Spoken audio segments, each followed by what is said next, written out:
Check. All right. The mic's on. Your mic is on, and we are live. Welcome, everybody, to an exciting another episode of From Darkness with Love, a story told or played in Knights Black Agents, a gumshoe system RPG. We have a few announcements before we get diving into the story, I believe. I could talk about announcements if you like. Yeah, I mean, I think it's kind of a thing. I don't know. Well, I always like to talk about people that follow. That's a big part of why we do this, because we're trying to build a community of gamers. So there's quite a few people that have followed over the last 14 days since we had the So it's a list, but if I'm repeating some names, so what? You get double shout outs. That's the way it should be. So I'm gonna go from oldest to newest. We have Vileheart. Thank you very much. We're getting more. We're getting a couple more here in a minute. Shannon42, Sean GMs, Candy Corpse, Mr. Enki, Freebie Frost, Squeak Brain, DLW Chico.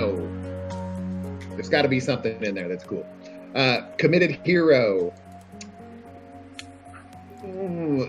Zopher with an X. This is the best part of the show, watching Scooter suffer through names. Zopher. It is by far. It's Zopher. Zopher. So, yeah. Look at that. Yeah, maybe I'm just, So fast. A Semiotic Ghost. I enjoyed that one. That happened 39 minutes ago.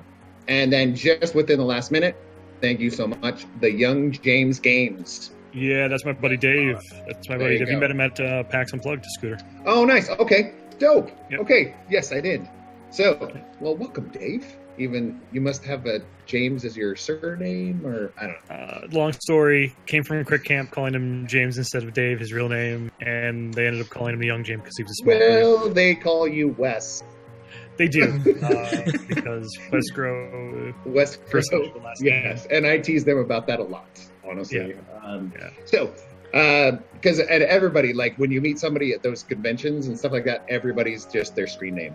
Nobody has a real name. I don't know that anybody in my time, from before post PAX U, like nobody called me by my real name. Everyone was just like, "You're Fen." I'll never call you Robert. No, yeah, it'll never happen. I'm always Fen now, and that's fine because I think it's changed mine for that reason.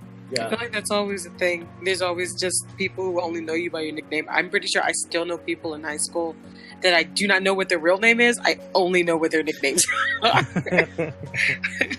That's the way it should be. You ready to set this tone? Well, we got to talk about the stuff. Right. We have. Yeah, that was. thank you for we can give away. I was like, we got excited. Thanks to Pelgrane Press. Okay, Kat has helped us out with a book. She sent this book to me absolutely of no cost. So once we get enough people live and watching, we're going to establish giving away this stuff, and I can send it directly to you in the United States. Canada, except for I think there's one province in Canada that I can't send to, but U.S. Canada I can usually send to them. It's not that expensive, so I'll make sure that happens. Plus, if you want to check out, I did set up a couple little announcement deals in the side of here. So I think I did. What are we giving away? Oh, Black Book. If you type in ! Black Book, use the promo code. You got to go to their actual website, which is the blackbook.io. But I put a link in the post there. You use the promo code Smoothies in the Safe House. Woo! Smoothies in the Safe House. It's all caps too. Smoothies in the Safe House, and you get 15% off a subscription to the Black Book, which we are actively using in this game.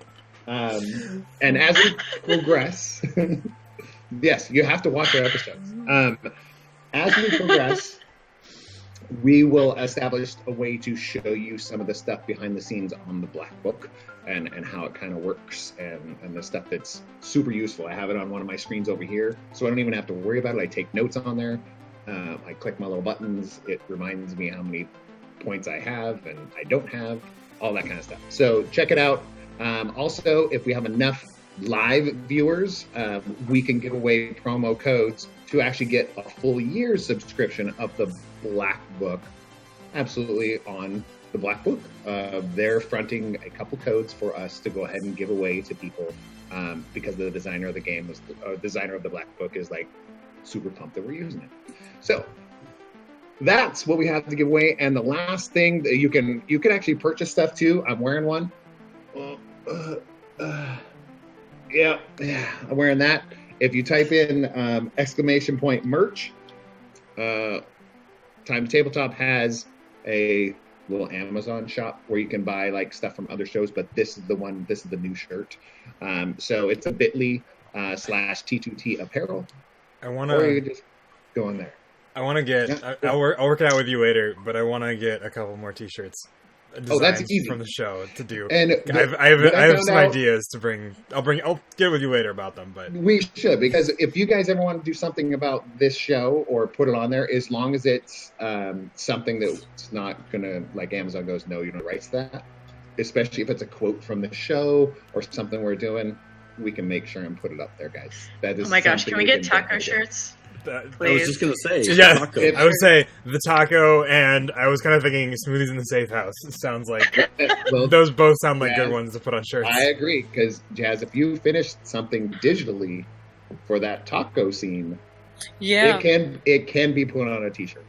That's we awesome. have the ways to do this.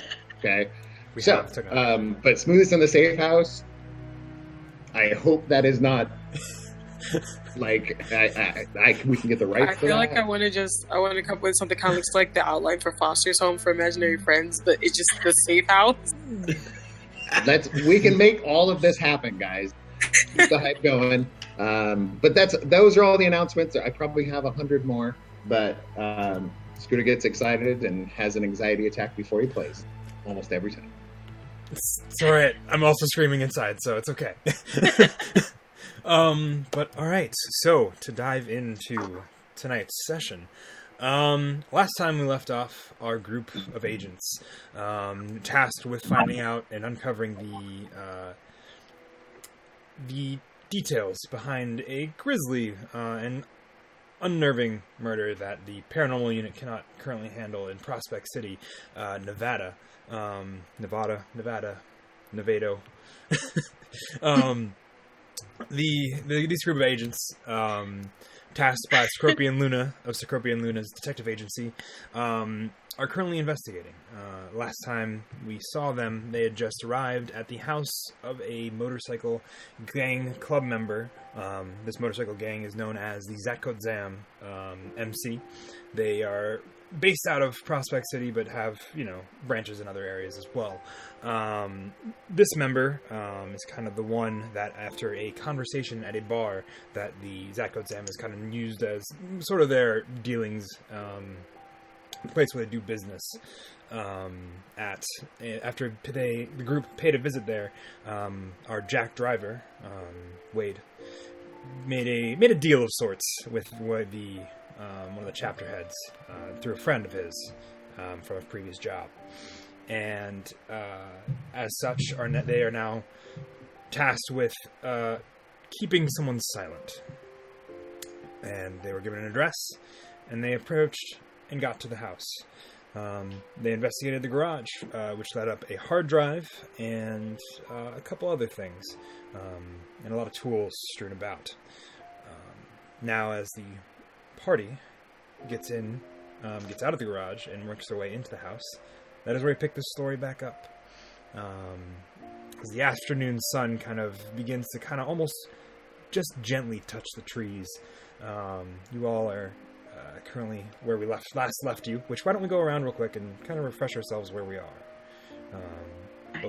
Both for yourselves and for me. Okay, so we just got done with the garage now, and I think I did the quick look around to make sure that we weren't being surveilled by anybody before we proceeded into the house. A quick walk around the block yielded no noticeable or really any prevalent sort of surveillance activities against you guys. Some people. And then there was some barky dog, I think. Yes, there was a barking dog that was, mad at you for walking on its territory because it's a dog and it has no concept of how that works. But yeah, from what I remember, I believe David joined us. It was David, Evie, and Rachel and I, and we were headed for the house. Mm-hmm. And Jack was still behind the wheel. Yes, Jack had just decided that he wanted in on this house exploring action, so I am no longer in the car. I'm headed toward the house with the rest of you. Beautiful, awesome. So, yeah. So I sort of, turned the group. What we found was really just a hard drive. How do you guys want to address getting into this house? Because I'm sort of looking around. I'm taking a look, just about, I'd say, 15 feet from the windows in the front of the house, and I guess whatever I could see on the side. Do I notice anything? You see, kind of from the some parted blinds, and in one of the windows, you see a plant that kind of takes up most of the window space. You see a well-furnished but kind of dated interior, which kind of matches the rest of this house, which has kind of been like this older house, but it's been upkept. Yeah. And you see kind of a sofa. You see various things. You see a shag rug, which you're kind of like, what? Where's this? But it doesn't look. It kind of seems to kind of fit with the rest of the theming of the house. You catch bits and pieces. You don't see anybody. The state of the plant. Bits of yellow kind of tinge at the ends of its stems. The leaves beginning to turn from a lack of water, probably. Okay. Just a general guess based upon your knowledge with plants and. So I share that with the rest of the group. What it's a tragedy. At home, that's my reaction. I say we pick the lock. Go in. Is there a back door? There is, and you guys would kind of see that from when you guys were working on the garage, because the garage is just past the back of the house. There is a back door. It also it is one solid wooden door from when you guys looked at it. But both doors are very similar, both the front and the back. So Devin, Colin is channeling the FBI training. Do you guys want to rock this the standard procedure here? Some of the backs on the front, just in case we get a runner. That's good. Yeah. I'll jog around the back. Anyone want to go with me? The back would have less of an audience. I'll go to the back. Okay. So the three of us will approach. Evie, you cool with approaching the front with me? And I turn to Evie. Evie, Jack and David are hitting the back. I kind of need a little bit of help with the front here. That cool?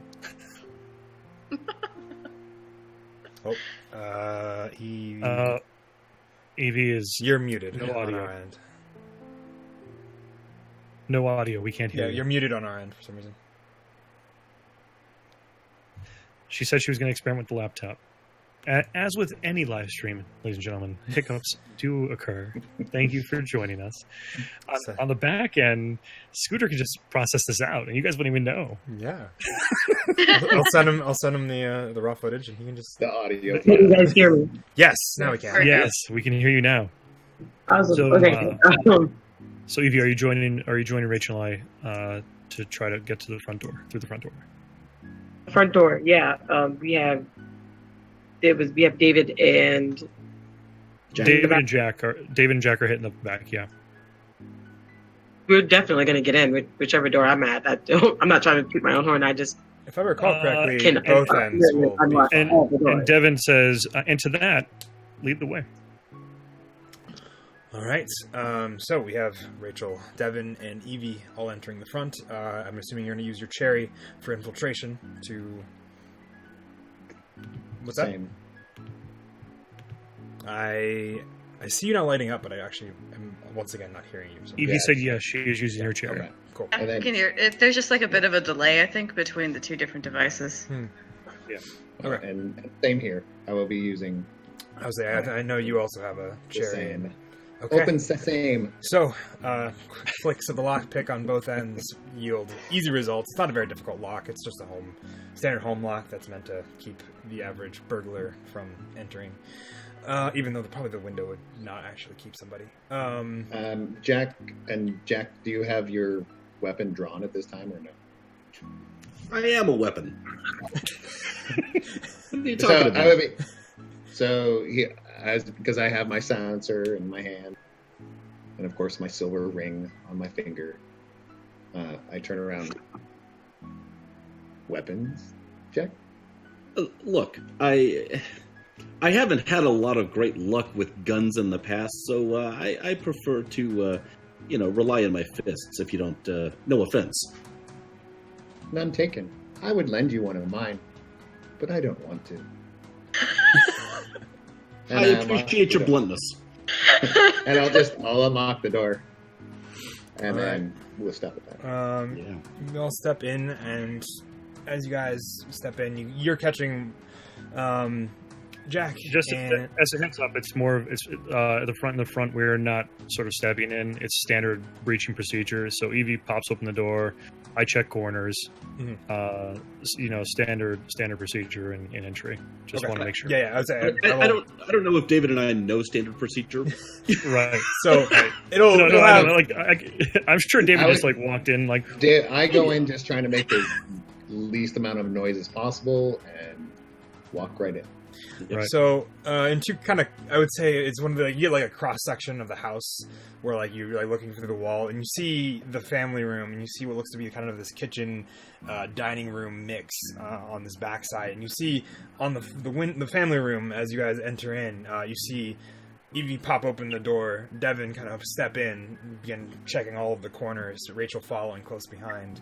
And contrastingly, on the other side with the kitchen and the dining room, you just see David and Jack both step in kind of quietly on their toes. And this kind of beautiful, difference of usage of styles of entering. Just so you're aware, as you guys are as everybody else is sort of congregating, Devin is hitting every room, and you hear him yelling "clear" every time he goes through a room. So even if you guys are doing that, I'm actually hitting the entire house. And if you guys aren't, I'm already in that mode. I got pistol drawn, clear. So, investigator mode, on the other hand, I'm just going to do the quick, the camera's hanging over the neck, point and shoot. Not really, actually, focusing on anything per se, but just making sure there's actual everywhere. I'm also going to do that thing where you test the dirt into the plant. How dry is that? Is it We'll get to that in a second. Okay. So let's finish up the entrance, and then we can get to the investigation. So, is anybody else doing any clearing of rooms besides Devin? And how is that going? I think I seriously just went off my own. I was just I'm okay with that. I just want to make sure I want to get everybody. Where are they going? What is everybody's intent? Well, having stepped cautiously inside, my first instinct is immediately around us. Do we smell anything unusual? Is the carpet dry? Is it wet? Is there just anything kind of hinky about our surroundings? Based off various noticing and various investigative abilities, you guys would notice there's no distinct awful smell. There's no real pleasant one either. It's like a house that's been lived in, but it's not one that has rotting meat or something. There doesn't seem to be any obviously obtrusive smells. And especially as you're kind of beginning to clear rooms, Devin, it is for the most part vacant. There's furniture and there's some things, some odds and ends that make it kind of more homely. Yeah, you guys hear it. And I believe this building was 2 stories, but I remember when I painted it initially, and that's kind of what I've had in my head. Especially as you kind of go upstairs, Devin, as you're clearing more of these rooms, you guys, and as you're kind of seeing through, most of the doors are open, just because that's how this person has lived. And as you see from kind of the far end of this upper hallway, just bits of particles of dust that kind of reflect the light in the air as the sun shines through these windows on the second floor as it becomes kind of it's kind of dawning on you that this place has not been very well. It's not an active living space right now, and it looks to be, as you guys kind of come down from the possibility of an encounter, and the kind of hints of adrenaline creeping into the system as anxiety is kind of leveraging its weight. It's been, you guys see just a fine small layer of dust on a lot of various pieces of furniture where dust can collect. The table, it's not a lot. You kind of get, just based on various guesstimates, you can't say it's been, the last time it was dusted was probably more than a week ago, probably a little less. And opening the refrigerator, there's like some meat, but it's not bad. And a couple other, like, there's a half-open jar of taco salsa. So, as you guys finish this clearing, I would say you guys can find a variety of things, depending on how you guys want to go about this. But as Devin finishes the last room on the right, and clears it with one final loud clear, which resonates down the hallway. Good job, buddy. There is currently and like Devin just like realizes at this point that nobody followed him. He's like, "Are you serious? Nobody had my back?" You realize there is currently nobody inside the building. The house is otherwise vacant, minus the 5 of you that have just entered. What are you guys doing? Plant. The last been watered. Okay, you're going to test the water of the plant. The carpet, Jack, as you had asked earlier, is dry. There's no water on it, no sort of any other liquid. What are each of you guys trying to look for when you guys are now going through this room, these rooms in this building? I would like to check out the medicine cabinets in the bathrooms. I mean, this is a pharma ring. I'm wondering if what I might find. Okay.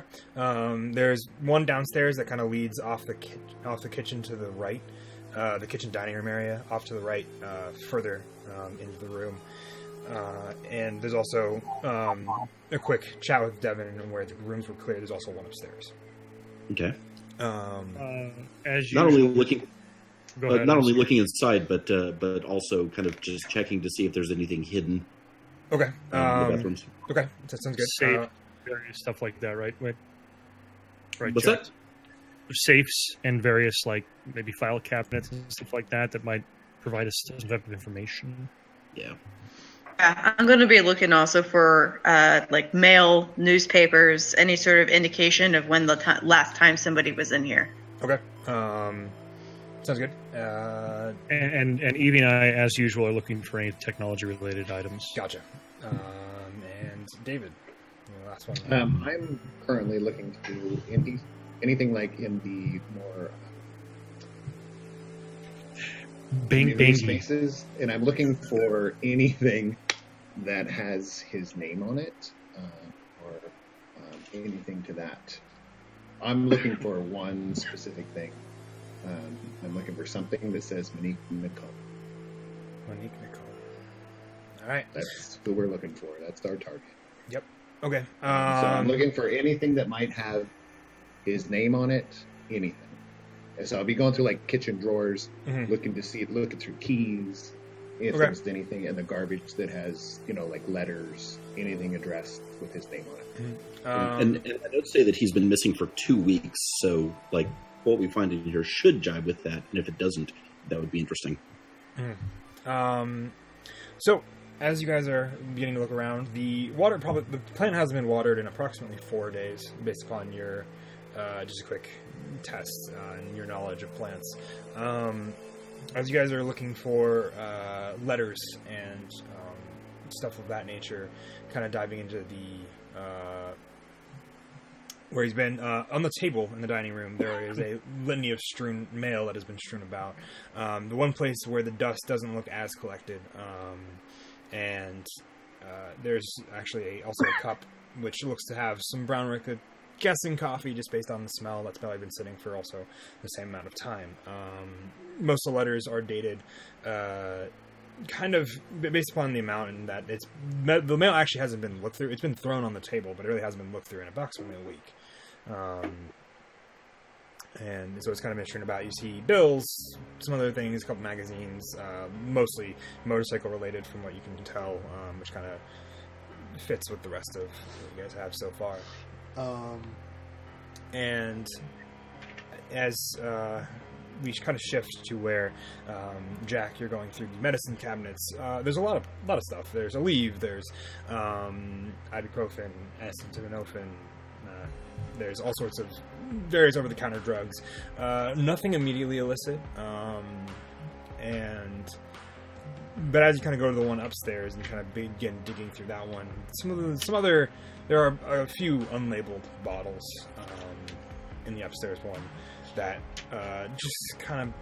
Let me see. No packaging from that warehouse we first visited.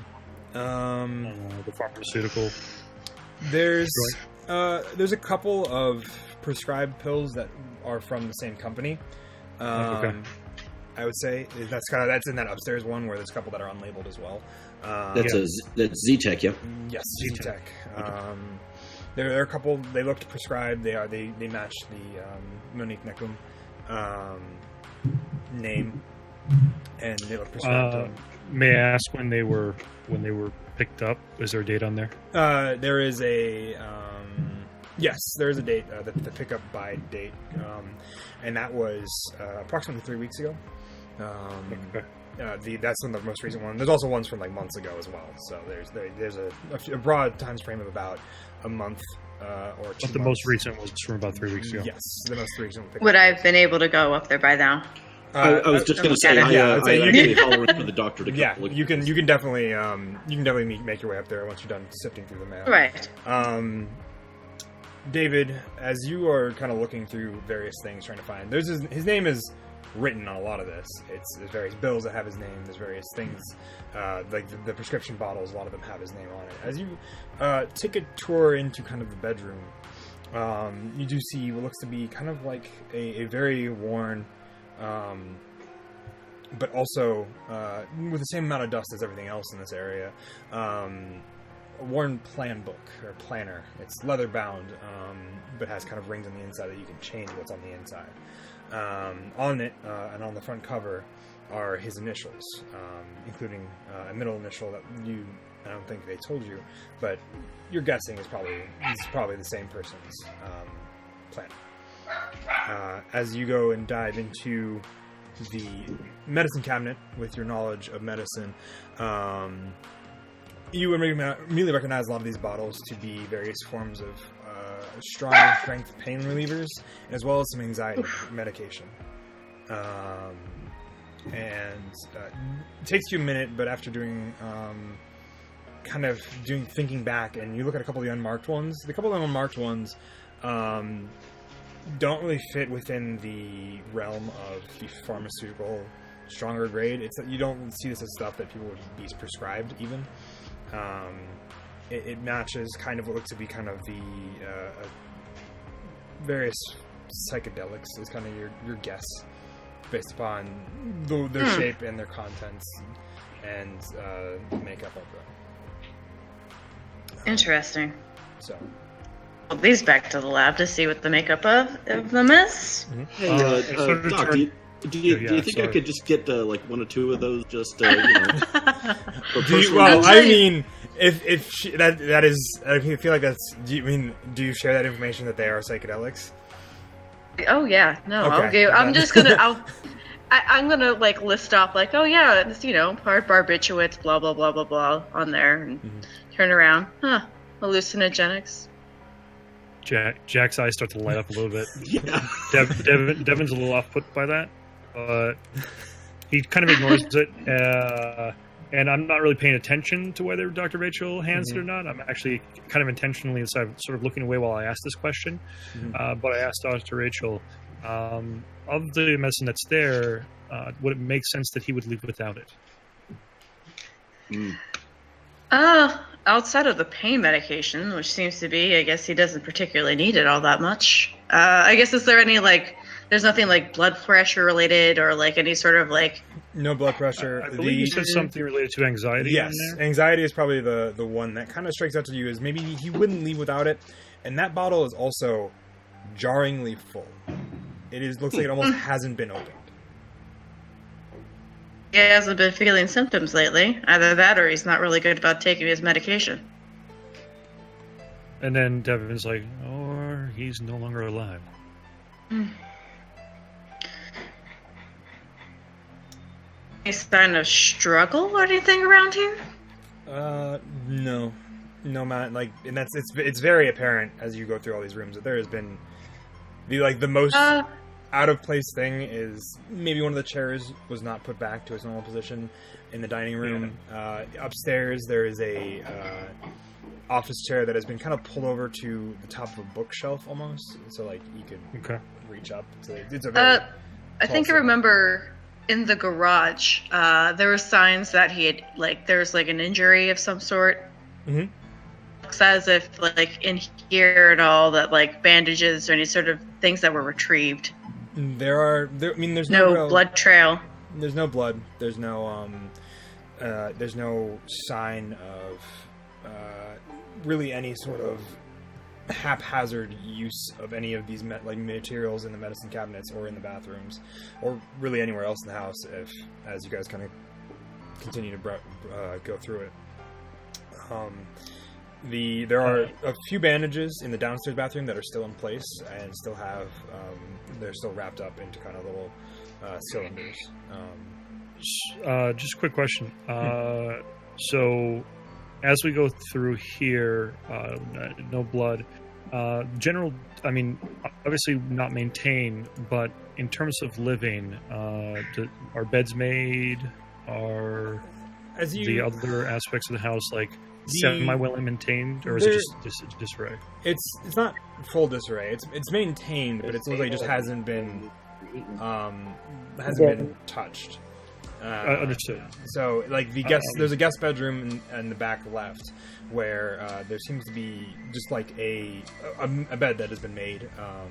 There are a couple books on it, large textbooks that he's looks like he's opened and closed a few times on the bed, but the bed itself is made. Doesn't look like it's been touched in the same amount of time as most of the other things. In what you kind of assume to be his bedroom based upon the planner that's in there and some other personal effects that kind of to be his bedroom. The bed is not made, but again, it also carries the same kind of dust pattern that most things do. Photographs, anything like that are in the bedroom that indicate family, places he would typically go. There are a couple of them. There's not many. There's some art on one of the family room walls, or I would say family room, but the room where there's a sofa and there's a TV. There's a couple pieces of art on those walls. There's one art that's at the top of the stairs in the hallway. In his own room, there is a few pictures of him with various members of what you guys kind of assume to be the Morzette Exam Motorcycle Club members. There is one photograph that kind of strikes you all. I'd say it strikes you, David, and Evie. It strikes both of you probably closer than anybody else, because a couple of the people in that photograph look a little familiar to some individuals that were in cars this morning. So the guys that I basically thought it's pictures of them. There's pictures of the you are guessing to be him with them. Yeah, his name is blanking on me for some reason, but the guy you're looking into with these other two members that were in the car that you jumped into, maybe. Specifically, so it's the guy we're looking for with the three of those guys? Two of the three of those guys, yes. Three of those guys, okay. Yeah. This was it Xuan Fen? I believe so. Who worked at the architecture firm Beechwoods? Yes, one of those is Ron Fen. Okay. There were we also got the names Jacob Danvers and Aristo Caniso. Okay. I believe those were family members connected. And Ren Bai. Yes. And Quindelon. Mhm. Wow, we found it a lot. Yeah. You don't see. I wouldn't say you see anybody else from those list of names in those photos. You will see John Fenn, but nobody else. Kind of nothing. Well, yeah, nothing. None of other people in those photos match what you guys kind of have on your information and your evidence. Go ahead, Evie. Back of the photo. Yes, you're. You can pop it out if you want to. Yeah, you know, some people write like such and such date, and then like the date it was taken. Mm-hmm. Mm-hmm. Is any information like that on the back of the picture? As you open up the back of the picture frame and pop out the photograph, on the back of it, there is no names, but there is a date, and it is taken.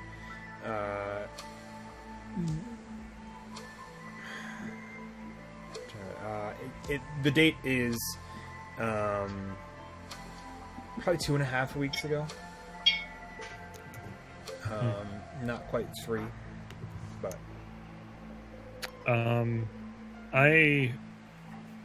Devin just sort of like stands there for a moment and says, did any of you guys see a basement door when you came in? I feel like if you and me went through whoever went through the back door, they would have had a better clue. I mean, basements are pretty rare in Nevada, but they are. But it's 2-story, like that. So Yeah. it could be on blocks. I'm not saying that it's not, but you know, I was just wondering because I want to make sure I hit all of it. But at the same time, there's none of you recall seeing a door that leads to a basement. Yeah. But aside from that, I think we've actually. I'm not getting the vibe that there's a lot here, and this guy's a bleeder, based on what we know from the garage. And I'm also guesstimating that injury was severe enough for him to not even hit the house and boogie out. So we got a bleeder on the run. I don't know. My inkling here is that we got to catch up if we're going to get him alive. Well, we have his day planner. Yeah, all I've been doing is this whole time is see David's in the corner. Okay, can I actually like do something? Yeah. What do you want to do? Going through it.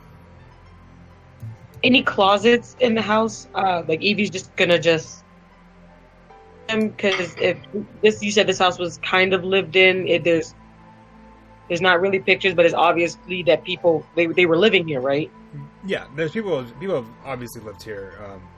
It kind of leads to be kind of more like one person who sometimes had guests over type deal. But it is lived in. But there again, the dust pattern kind of leads to be there has been people for about 4 days. I want to go look in the any closet spaces that there are for. Everybody has a box with all their personal items, copies of their important data. I want to go look for one of those boxes. What?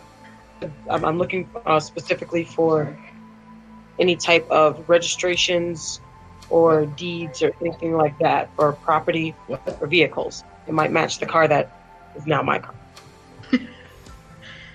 Okay. Okay. I would say. What skills do you have? I need to go dive back through. Yeah, that was actually I was going to do a quick look into the closet too. Is the motorcycle vest hanging in there, or is that gone? There is no vest. No, there are a couple closets. There's one kind of off the to the right, or sorry, to the left, as in the kind of the living room, family room area. And there's also one up in the bedroom, in his bedroom. There's also one in the guest room, but the guest room one is entirely empty. Save a few hangers. The one in his bedroom has hangers with a few things. There's a tuxedo on one, looks to be a suit jacket on another, a couple other jackets and other things. There is no jacket that has the Zakotzam Motorcycle Club patch on the left shoulder. in any of the ones. The one downstairs has a couple more winter coats, it looks like, for one reason or another. One of those, like, freezy bars, I guess? Or, like, it's that's, like, a thing in Vegas. David, as you've been kind of flipping through this planner... I'd be looking for anything that is repeated. I'm looking for places or names that are repeated the most. You'll see the... Mostly location. Okay. Give me 1 second. Because you can see David, and then he does look up and go, "Are we trying to find out who he is or where he is? He is a target. We must find target."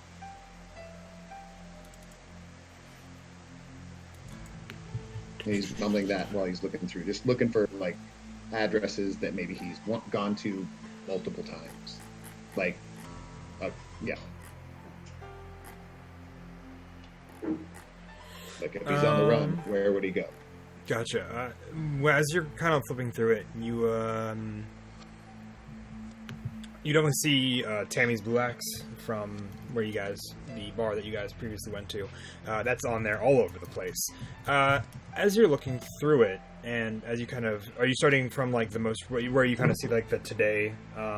Yeah, it's kind of like I'm reading it backwards. Okay, if you read it backwards, you'll immediately see you will see what looks to be on what would be the next day, which according to the days is still about 5 days ago. You will see what looks to be spattering of almost black ink and kind of like a fragmented handprint kind of on the book as it kind of slides off the side of the page and goes and trying to and it looks like you went to close it. And that is on that page. There are other pieces of black ink, what look to be black ink, or a black substance of some kind. Doctor! A black substance of some kind, on various, pieces and pages, like thumbs, where, it looks like something has gotten on his hand, and he's been trying to look through this book. It spreads back about 4 days. And is it familiar or smell familiar? David, it looks familiar to you. It will not look familiar to anybody else. But for you, it is familiar. You've seen it once before.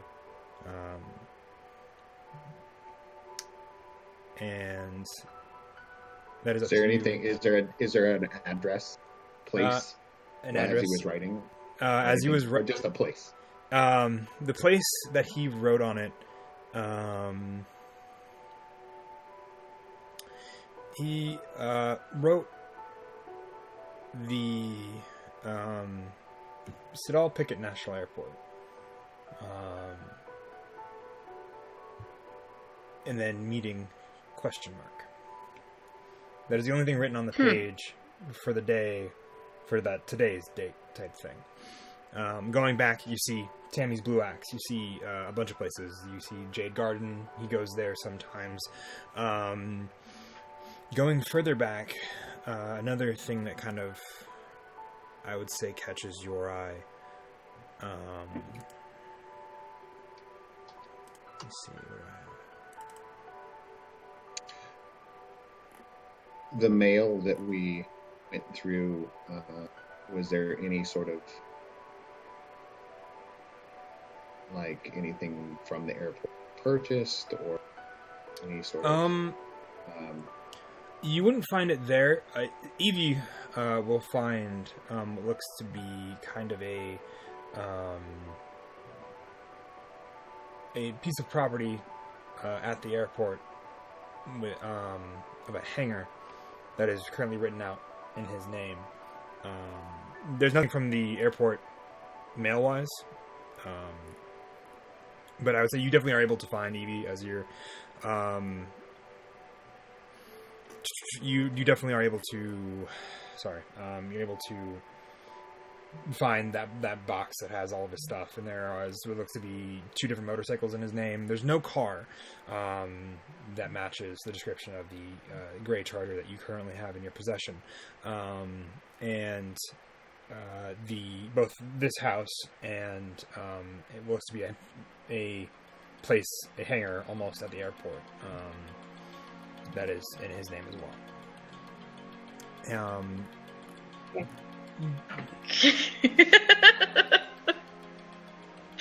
David, as you are looking back further,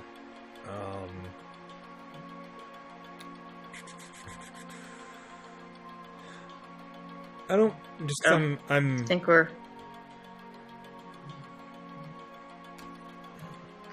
I'm looking, sorry. Sound? What's up? Hello? Dave? No.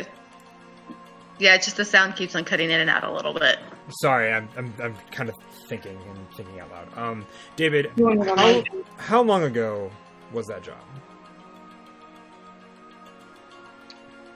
It was Saturday, December 2013. On that day, and about every week going prior in this plan book, that is kind of this weekly plan book that spans multiple years, there seems to be just a little thing written in about 5 p.m. every Saturday. Call cousin.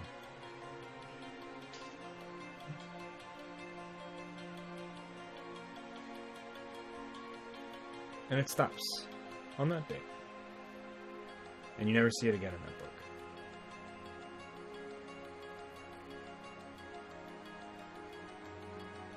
I have valuable intel, and we need to find this thing quickly. Thing? Thing? Nanik Nakom. He is our target, correct? Yeah. Let's find him. Did you find anything? He still keeps going through the book, but you see him spinning his ring multiple times while he's doing it. You can see the first time he's got something has gotten under his skin. Oh. So, Evie, you were definitely able to find the stuff. Devin, sorry, I don't want to cut you off. My reaction is to David saying that is like, guys, we better go quick. Evie, did you find anything? I've never seen David activate like this.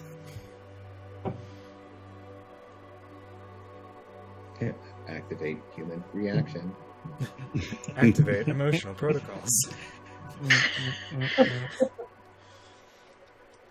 Evie, did you find anything?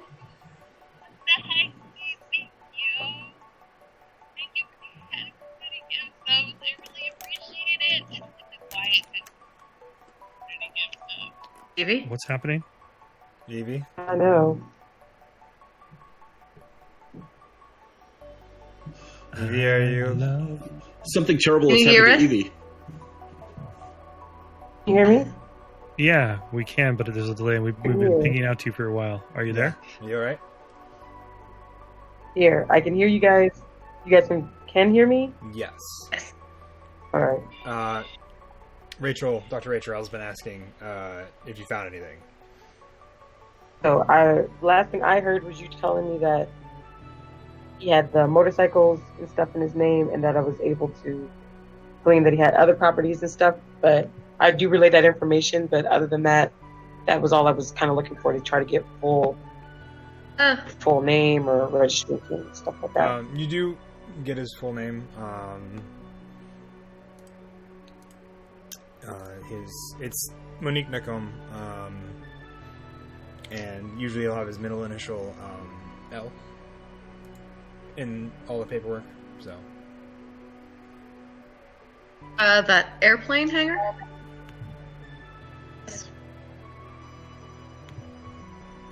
What's that you cut out for me? I'm sorry. Oh, the airplane hangar. Would I recognize where that is? I believe you would.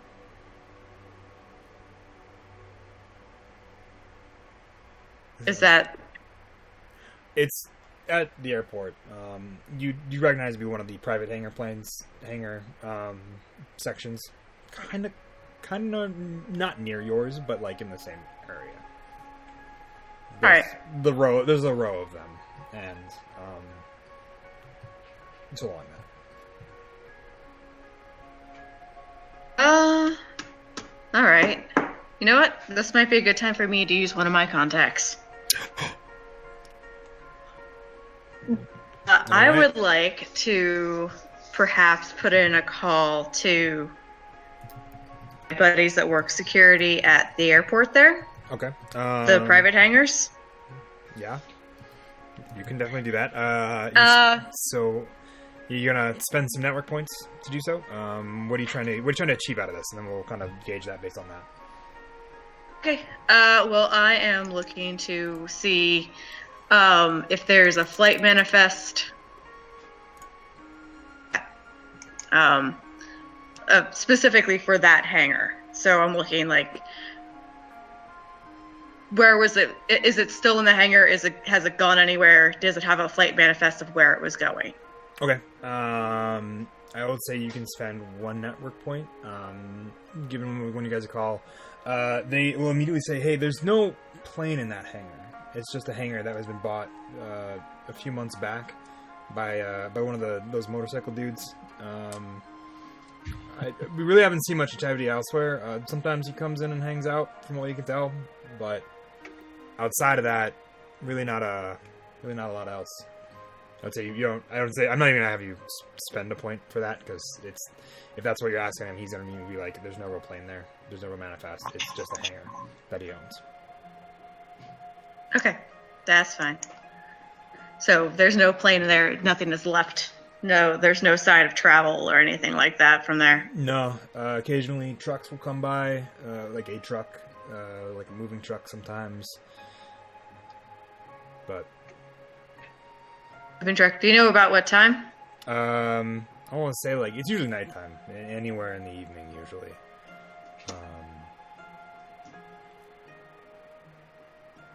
We might be able to find him then. Thanks. Yeah, no problem. Could you let Bandit out for me real quick? Yeah, man. I got you. Got you, fam. So. All right.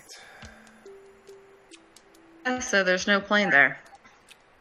It might be another landing spot for all those pharmaceuticals, though. So, what are you guys doing? Perhaps they say that they normally show up in the evening. Maybe we might be able to catch something then. What time is it now, Ben? Probably, I'd say time of the day is about 4:30 in the afternoon. Almost 5. Okay, so if we wanted to circle and hit the architecture firm, that would not be. We wouldn't have enough time to do both. Basically, what that tells me.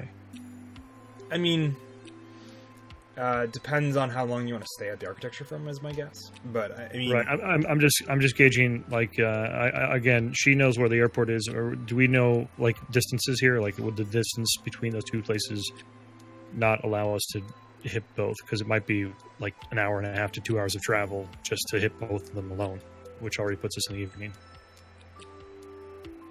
I would say, based upon both, I would say your knowledge of the distance between distances, both Dr. Rachel and everybody else with the idea of the architecture, it would be a tight fit, and you probably wouldn't get a lot done at the architecture place if you stayed at the architect, or if you wanted to hit the warehouse trying to find that good time, or vice versa. You might miss him just kind of based upon that if you spend too long at the architecture firm.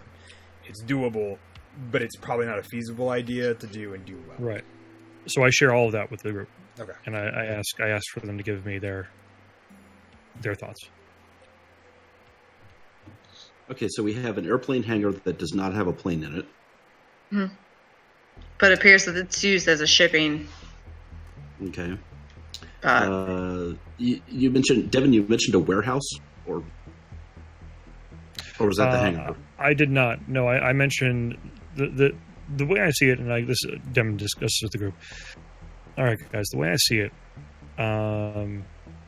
if they're trading out of the airplane hangar, and the only likely time for us to hit them is evening, he looks down at his watch. I wanted to try to hit that architecture firm today as well, but I'm thinking we might not have enough time to do both. What do you all want to do? I think it'll be a lot easier if we're honest about it.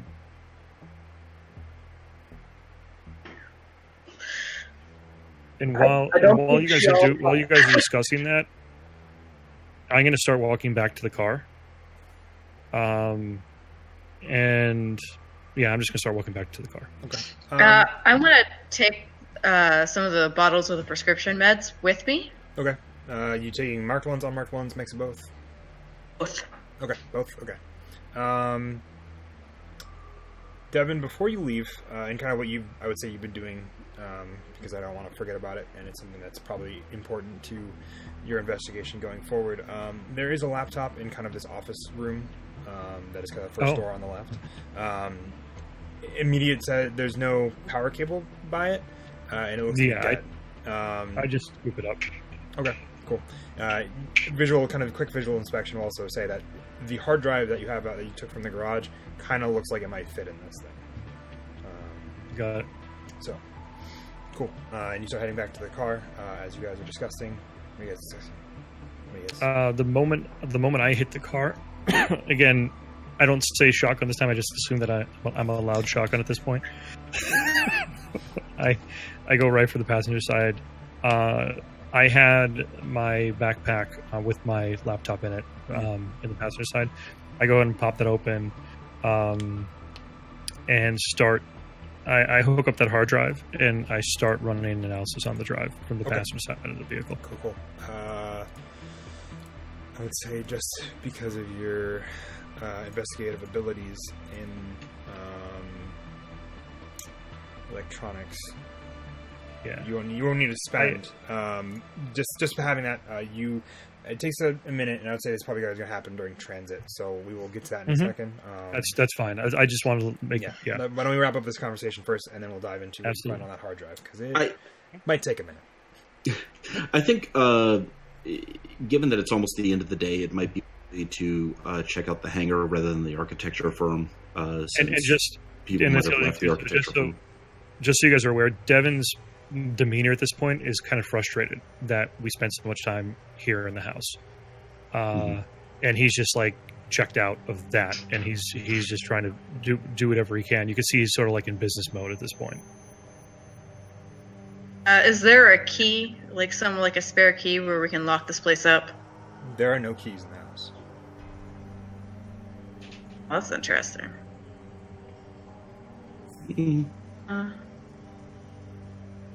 All right.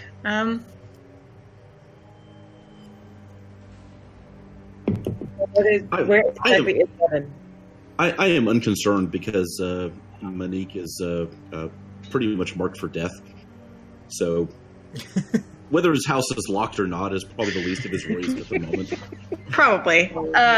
Did David bring that planner with him, or did he No, the planner has been tucked away nicely. He wrapped it in one of his handkerchiefs, has put it inside of his backpack. Devin, you saw him when you went out the front door. Devin, you saw David at the front door with his pistol at the ground, looking out the door. Right, and I hear Dr. Rachel say that if you took it, and you hear Devin say under his breath, I wouldn't be surprised if that weirdo ate it.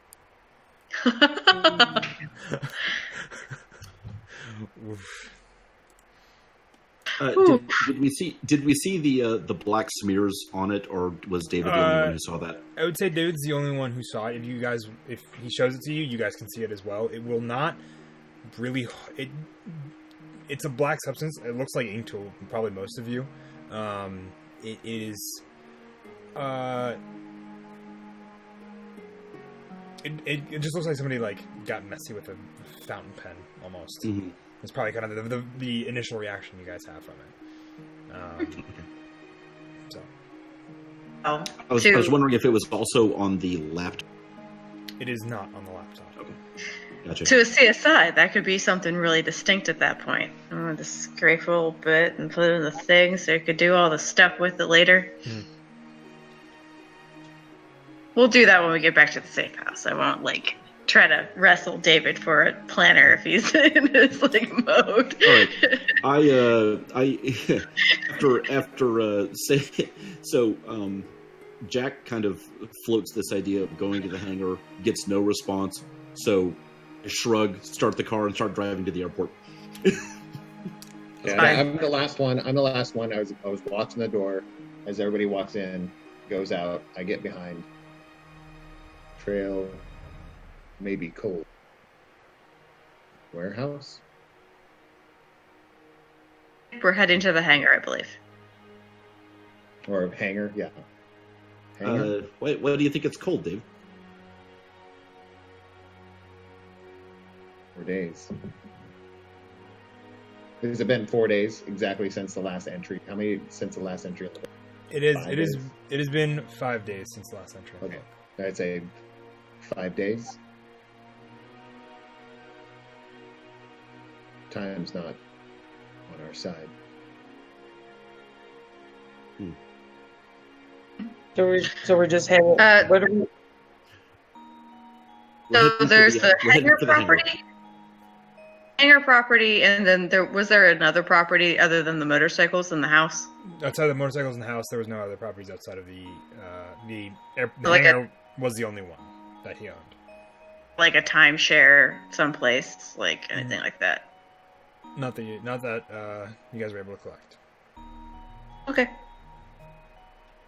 Once we get to the, are we gonna? Is there anything anybody really has to say? Are we just fast forwarding to the hangar?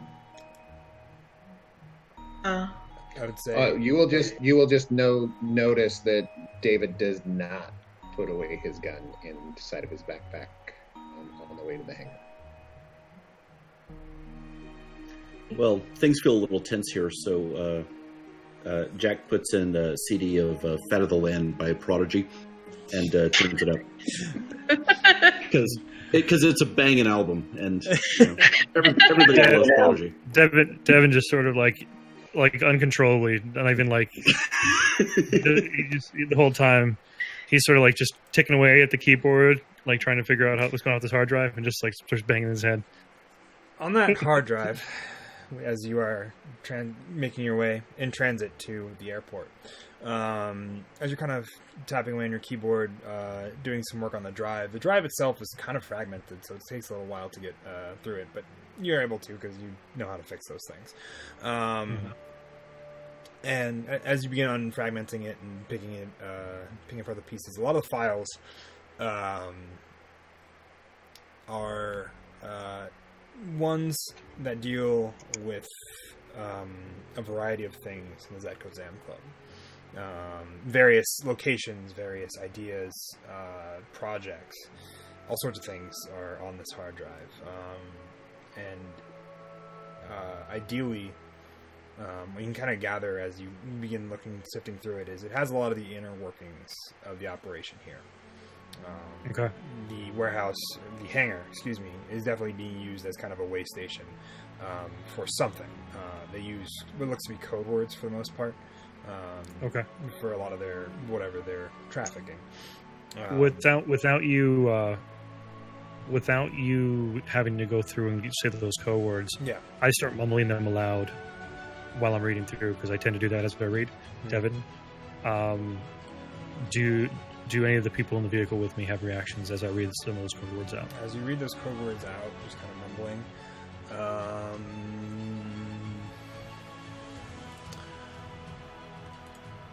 I don't think anyone does. Okay. Other than just kind of looking at me sideways. I mean, everyone has. There's no reaction of recognition, I guess is the best way to put that. They seem to be kind of code words for various illicit drugs they want to use to not be noticed as easily from a digital footprint style.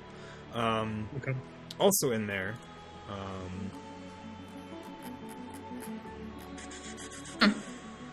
do they match up with any of the drugs that he had with him? I would probably recognize that. They're code names, so... Wise and pharmaceuticals. And pharmacy as a combination. That being said, even if you do, they don't match. Okay. Wow. Though, you also are not quite sure what they would match up with. You just know that that's probably not anything that he had on. Okay. You also see in one of the files as you're diving through it, a text document, and then another PDF, kind of the same thing, of what looks to be an agreement between the Zakotzam Motorcycle Club and Chimera Holdings LLC. Chimera. Remind me, does that trigger something in me? That should trigger something in you. So you guys just hear Devin, son of a bitch. It was That what looks to be a kind of an electronic data trade agreement based on it, as well as a non-disclosure. There's a non-disclosure clause in that as well. And it's dated approximately a month ago. Not quite. Just a little shy of a month. And it is looks like it's been signed by somebody over at Chimera. Not a name that you recognize by any means. But it looks like it hasn't been signed yet by anybody on the Zakotzam side. Okay. So, I mean, what I do immediately is, you guys heard me mumbling and the son of a bitch. I turn around. Okay, this is definitely a way station. This could be hot. So I sort of get my sidearm ready as we're moving forward. Close up my laptop, get everything back in the bag. And you guys hear me mumble, fucking Chimera. What kind of camera? and I sort of look at Jack. I was like, I appreciate it, Jack, but no, Chimera, man, Chimera. But is that a person? Is that a group? Is it an agency? And you see Devin sort of look out. He looks out the passenger window, and he said, "I thought this. I thought this was behind me. I thought this was all behind me, and I can't believe they're here too." Oh. Bunny, I'm getting feedback from you. It's a really cool effect, but yeah, it's not optimal. I'm saying, listen, buddy. I mean, if we're going into a hot situation, you got to let us know what we're up against. And at that point, Devin doesn't exactly break down, but you see his shoulders sort of ease in tension, and the remainder of the drive, this kind of happens. Devin details you that when he was part of the FBI, he was pulled down into Brazil to work in an investigative firm. It was out of the blue. The reason he was in the FBI to begin with, he's not proud of it, but he did hacking operations, and he found the FBI. He was working for the FBI to sort of work off that debt to society. When he got pulled down to Brazil, he found out that a lot of his black hat operations were helping prop up a group called Chimera. And Devin just tells you that I can't prove this to anyone, but strange things happened when I was in Brazil. People went missing who shouldn't have been missing. And many times it was in connection with Chimera.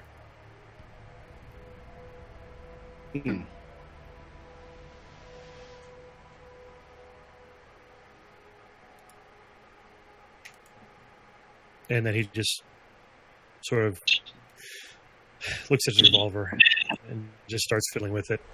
Like, obviously not in a dangerous way, but just to sort of take his mind away from it and sort of get himself back into the mindset that we have to take care of what we're doing here.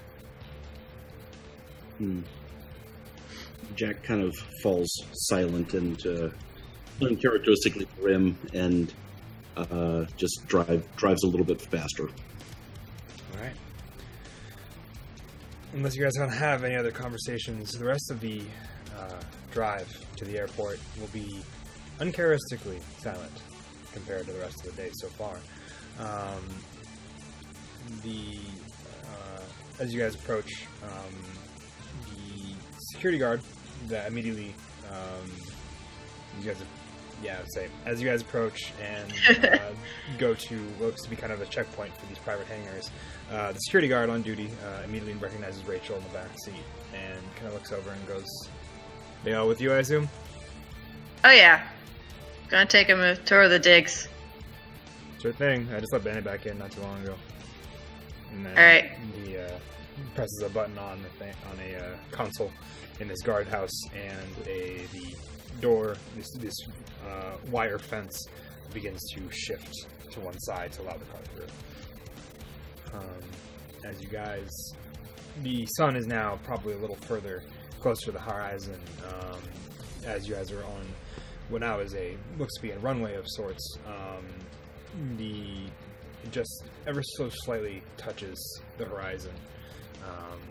The sun kind of turning this nice, almost red-orange color as it casts light over the runway. Off to your right, as you guys are kind of pulling through, you guys see what looks to be about a dozen or so planes, all kind of with some commercial allegiance, and terminals as well. Off to your left, and kind of what looks to be going down this row are these row of hangars that are all look to be privately owned, in various states of repair with various additions, depending on who owns them. Rachel, you're immediately able to spot the one that you've kind of called home for the past while or so. And based upon the property file that you guys kind of collected from the house, the one in question is probably almost at the end. It's like the third from the end in this long line. There's about 10 in total. Rachel, yours is about second in the list. And from where you guys are going out further left down the runway. It doesn't feel like there's distance between us, right? Yeah. We got a couple hours. We can always hole up here in my own hangar for a little bit. I got a fridge full of beer if you want it. If you want to hang out for a bit. Devin, I can use a beer. What'd you say, Bunny? Right. Okay, gotcha. So what happens in a couple of hours? Well, it said that the rendezvous isn't going to be until the evening. We have a couple hours before sunsets. Yeah. Plus, we can probably surveil from our spot. And Devin sort of looks over at Jack. He's like, "Sorry, Jack. I know we had some crazy conversations going on." And he sort of snaps back into it. The way station stuff happens around late evening, so we have a few hours before we can sort of catch them in the act, so to speak.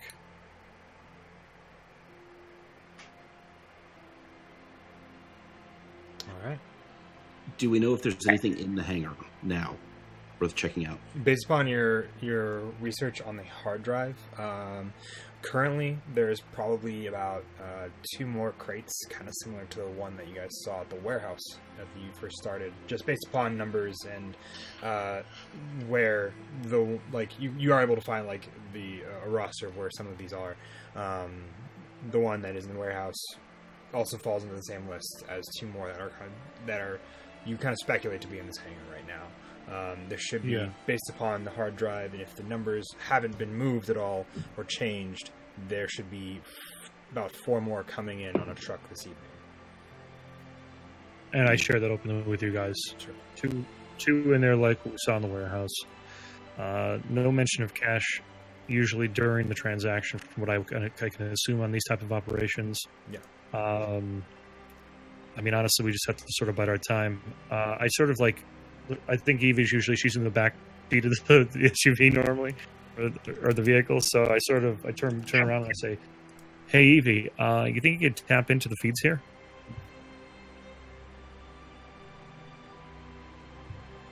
What was that? I saw your lips move, Yeah. Bunny, but I didn't see.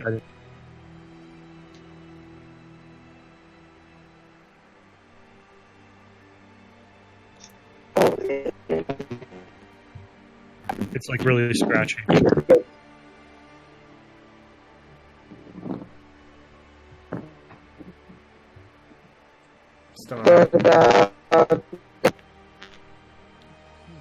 Still kind of scratchy on our end. Bunny's being hacked in real life, guys. She's trying to do the countermeasures right now, but it's not. Monique! Monique! She's got us in real life. He's out in fantasy. He found the keymaster. I'm seeing you move.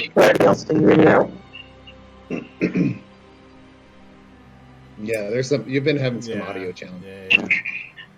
Yeah. The only thing at this point I can recommend, Bunny, is you jump back on Discord on your phone and on your computer. I think that's why we're getting weird feedback too. Yeah. Because we can actually hear us speak through your speaker, but we can't hear you. All right. And I think, would this be a good segue for a little break? I think it would be a good spot to take a quick... Yeah, I mean, it's 8:20, and we could take like 10 minutes. Yeah, I'd say, because I know we're trying to go for 3 hours. Regroup. We're going to take a 10-minute break. We'll cover... do we want to cover what we have done? Do we want to cover the safe house now, or when we get back from break? I don't expect it to be a long thing, but what do you guys want to do in the safe house? We'll also refresh points there for you guys.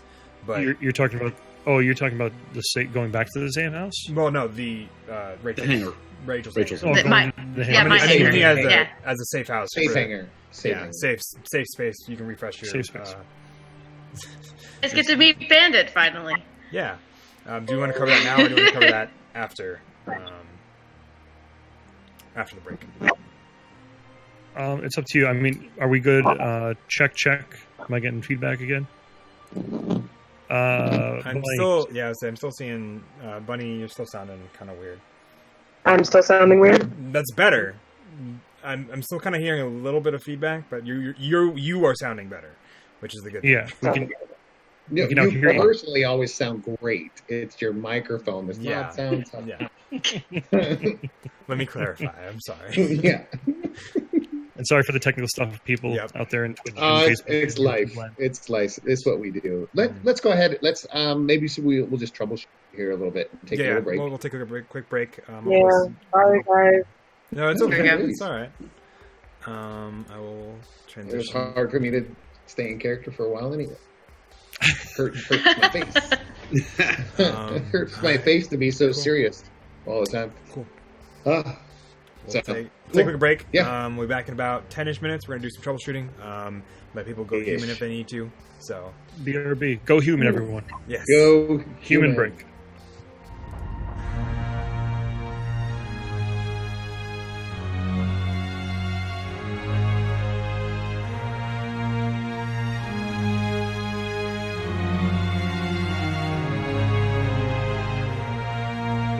All right, taking the cue. We're doing it. It's live. Welcome back, everybody. We just took a quick 10-minute break. 10-minute break. Ish. Am I still on 10-ish. camera? No, you're good. We can hear you though, which is perfect.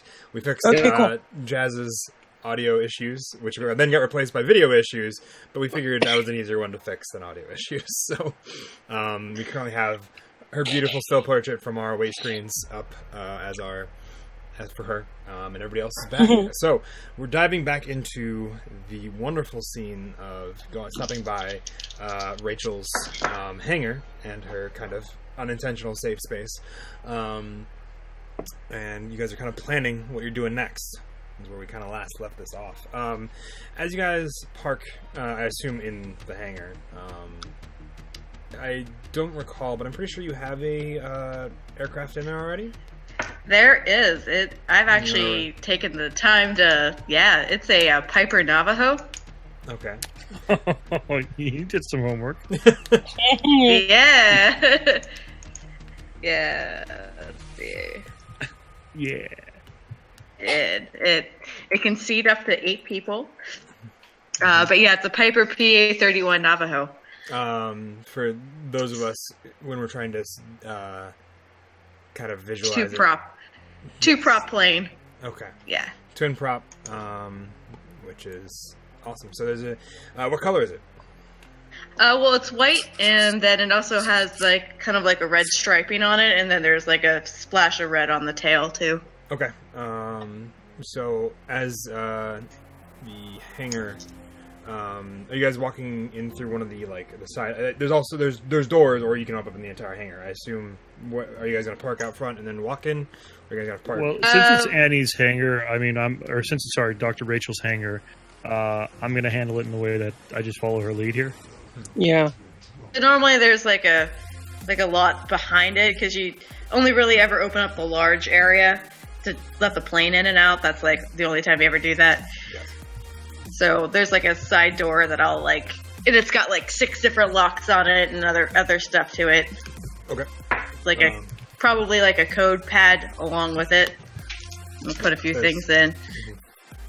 Greeted by a 130-pound, super fluffy German Shepherd. The tongue lolling out. Yes, and as you open the door, and as it always, it's a pretty familiar sight.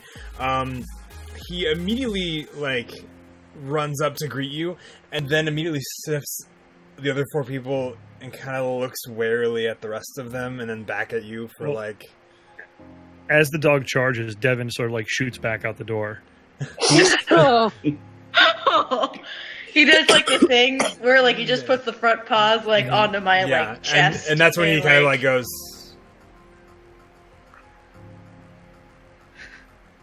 And then we go through the whole kind of confirmation. We go through the whole routine with proper police dog, where they kind of sit around and then they lay down obediently and wait for the next So he's actually incredibly well trained. Yes. Evie's just gonna lay on her back as close as she can to the dog and just kind of just wait, just be please let it interact with me.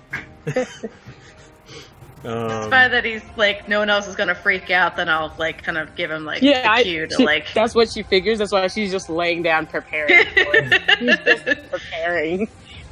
Yeah, Devin sort of peeks his head back in, and he sees that the dog calmed down, and he just sort of sidesteps around. There are 2 types of people when you enter a room with a dog. So you all enter the hangar. It has the big open space where the plane, the twin prop Piper Navajo sits. There are, I would say, probably a couple crates nearby with various maintenance kits and tools needed to keep the plane running.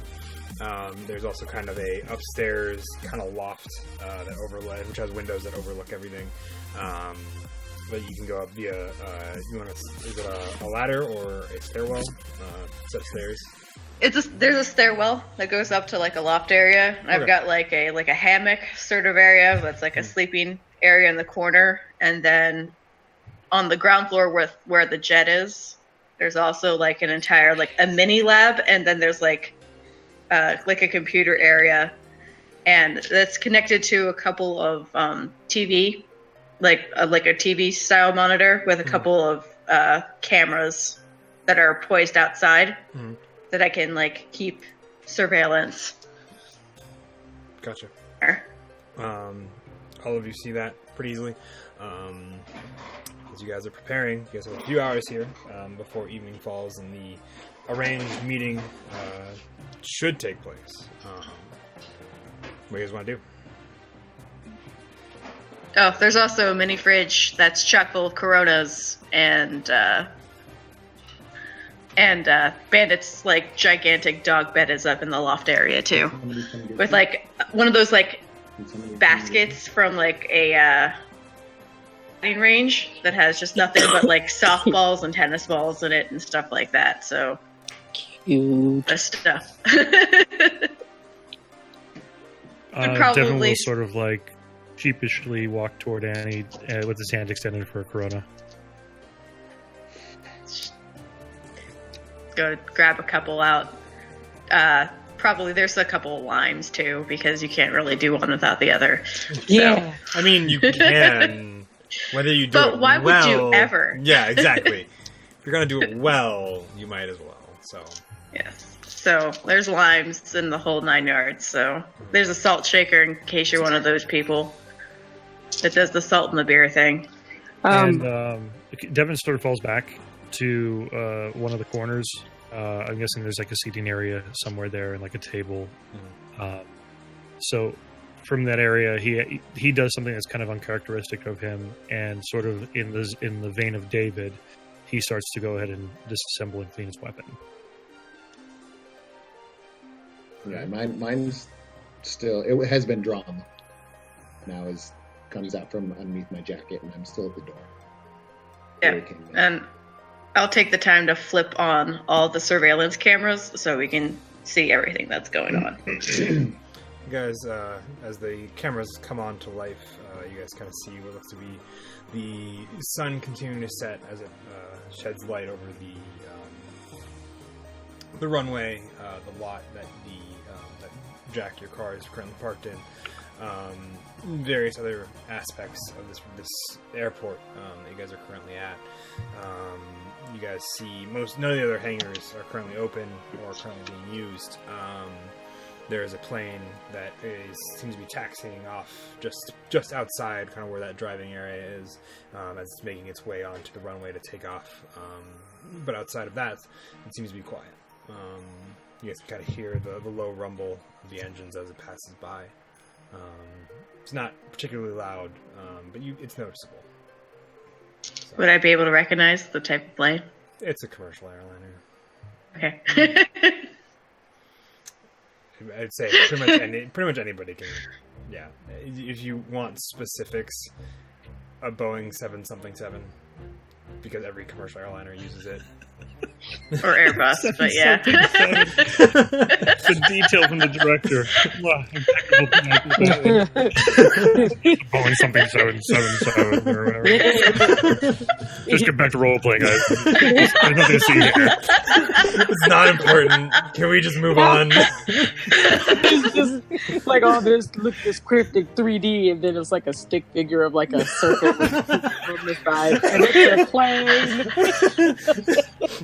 You see a hand. I didn't dip this many points into pilot for me to not know the exact make and model of every airplane. Oh, you wanna complain about your use of pilot?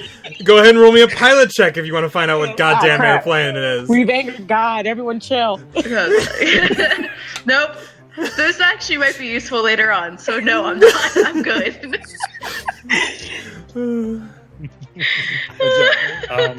The other thing I was going to sort of do is, I don't know if when we first got here before the break, I was asking Evie if she could sort of tap into any feed and grab any other type of feed from where we are. So I will ask that same question. Evie, do you believe you could get us a better readout of this area electronically? Electronically? Show enough. That's an end character answer, by the way. Show enough. I know, that's perfect. Show enough. She is. Actually, I could either do. This isn't so much a data recovery. Would I need to roll anything for Ask this? the director. Director? I don't think so. I would think. I think having your points. I want to say electronic surveillance. I need to pull up your character sheet. I'm blanking on it for some reason. For surveillance, I have 2. That's a general skill, right? Yeah. Okay. Yes, it is. Gotcha. I also have digital intrusion. Is that an investigative one? No, that one's also a general. General skill. Okay. Why am I blanking out everything today? I'm sorry. Should I use just bleh words? I would say if you want to, we'll. Why don't we have you roll digital intrusion for me as a general skill, because you are trying to intrude into a foreign other network. feeds. Yeah, a network.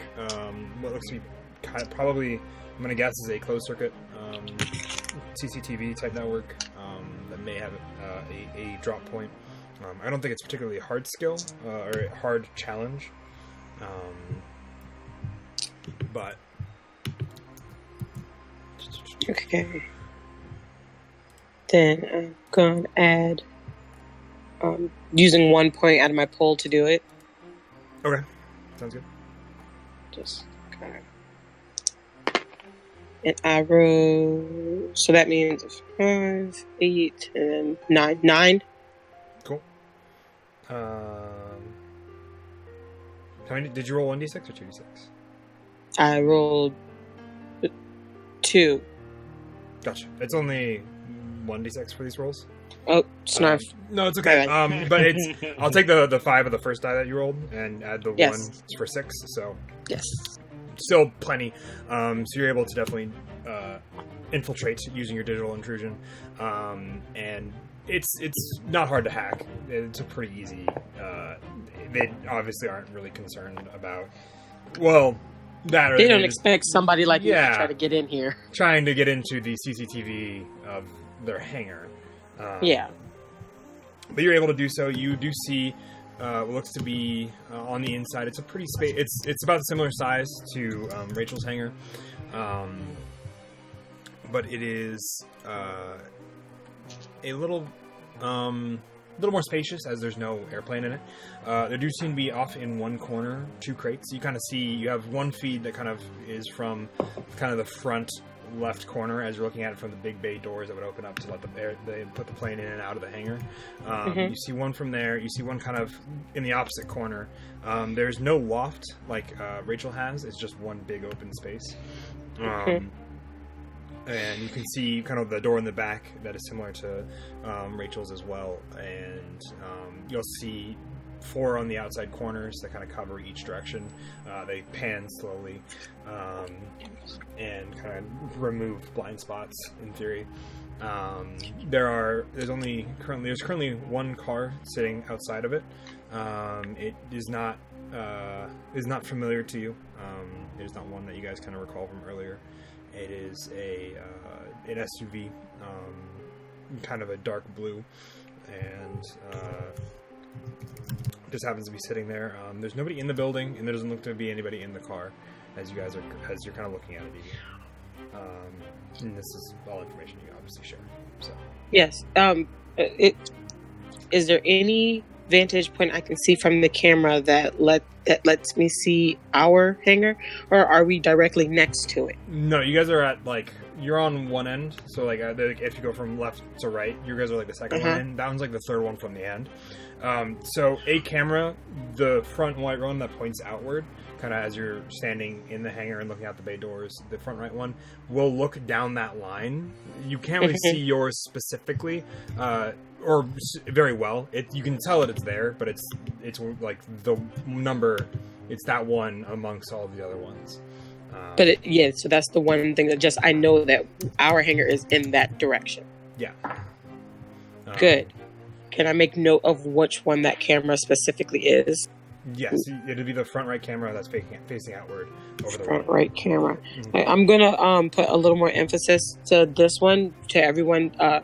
I think that if we pay attention to this one, or if I can figure out, or if I have a way to make it stay pointed in that direction, we'll be able to see if somebody is coming past us before they get to us. It swivels about on like a 45-degree turn, and it's about it's a wide lens, so you should be it'll definitely become visible both from those cameras and from Rachel's cameras as well, that there, if somebody was going to come either in front or behind, you would be able to see it from those cameras. Awesome. So you guys do have the you guys would be able to see anybody who comes and goes. All right. David, you're watching the door. Devin, you're cleaning guns. Rachel, what are you up to? Make sure this is my like unwind time, so probably grab tennis balls from the tossing them back and forth. Let Bandit chase them. No. Do the dog thing. Do the dog thing. All right. I have like a small like mini lab, and I'm gonna actually probably take the time to put some of those pharmaceuticals in there. Specifically, I want to look for any sort of like interesting interactions they have if you mix them.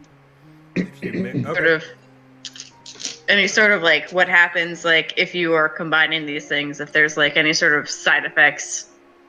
Like for instance, if you combine like pain medications and hallucinogens, it's probably not a good idea. But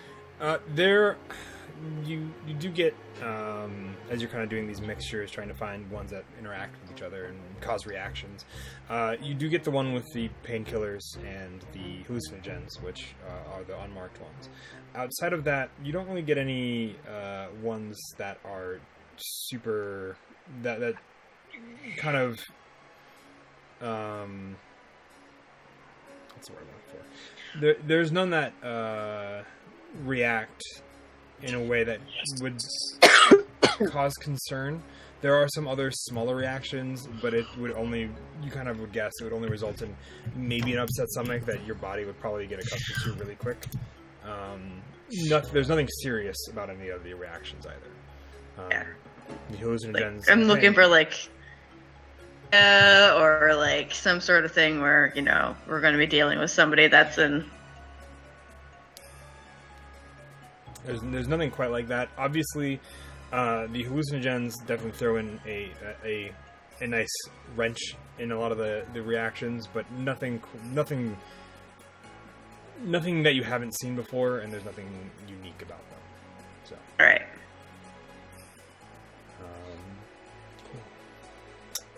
And last but not least, before I go around again, Jack, what are you up to? That is a great question.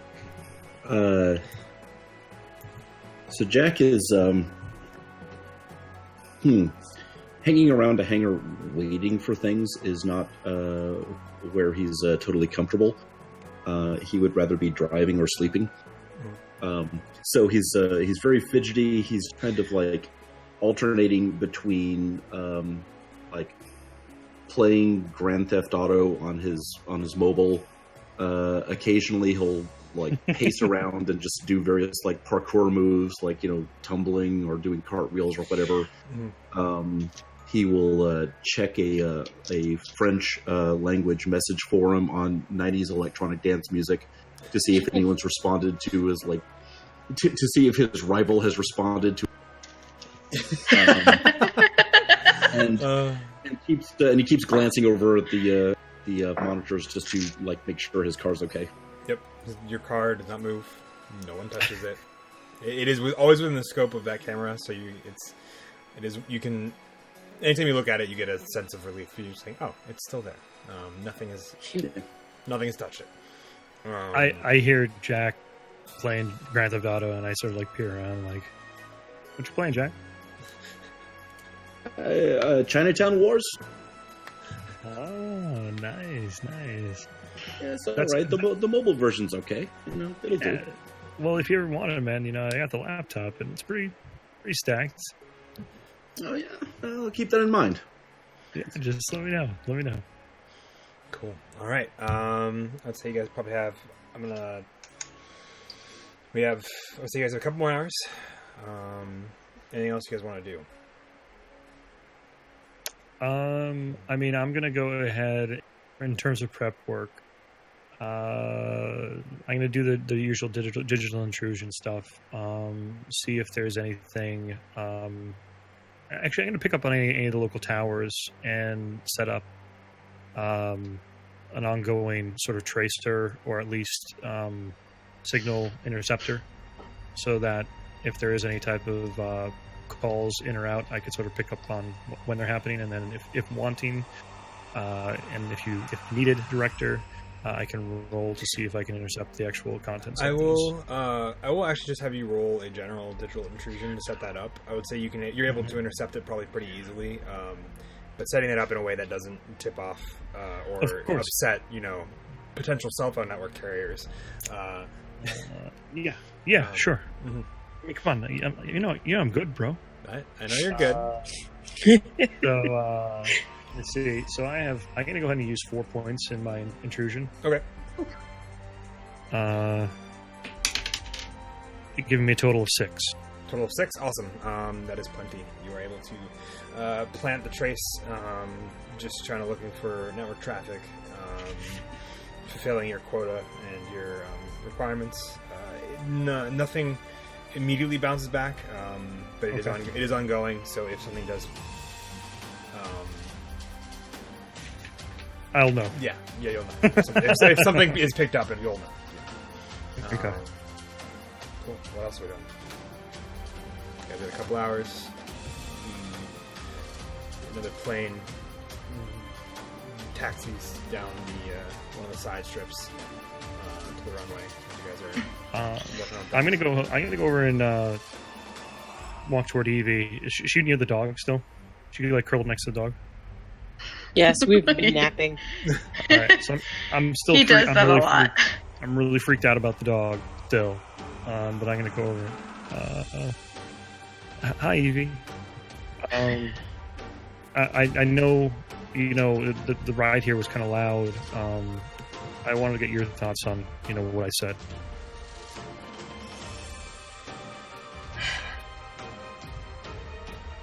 I think that as far as everything goes with us doing the other job from this one, I think I just need I need clarification on specifically what our goals are here, because we're kind of all over the place. Why didn't we do both at the same time? It was a time constraint, and I understand. I understand what you're saying, and there was a possibility maybe we'd be able to hit both locations up. But I'll be honest, part of it, him not being in the house, our target not being in the house, and the state we saw the garage. I know we only known each other for a little while working together. I'm kind of feel for you guys, and I don't want to put us in unnecessary danger. And I feel that this was our best course of action. Okay. I understand that. But I do think that the only reason that he would have not been in the house like that is because he was running from something. I absolutely agree. And I don't want to be blindsided by that something when we're not together to handle it. I've seen the way you and Jack can handle yourselves, and David, for how much he gives me the creeps, knowing he has my back is kind of vital to what I see as the mission here. And I don't know. I mean, maybe it's just me. Maybe it was my fear, and I shouldn't have let it bleed into my persuasions for the rest of the team. But I feel like I don't want to lose you guys, especially this early in this mission, because like I said, I feel pretty connected to all of you. And David's weird, but I'm still actually kind of connected to him. I feel like you're upset that you actually care about David. I'll be honest. It's not that I'm upset that I don't it's upset that I can't connect to him. This is the first time I've ever encountered someone that I can't communicate with in a way that I feel is meaningful, and it scares me. I'll be honest with you. We'll get there. But first things first. Somebody has to go, and I have to keep napping next to the dog. I understand. Well, thanks for talking. Yeah. Thanks for sharing that with me. Dr. Rachel is moved on and let the drug stuff basically process, and goes over to basically where you would typically put the luggage in the Navajo, and it actually has a whole EMT cabinet full of stuff. Mm-hmm. There is everything that prepared for any sort of emergency medicine type thing. She could practically set up a surgical site if she needed to. In this thing, there's everything. I sort of she's taking Go ahead.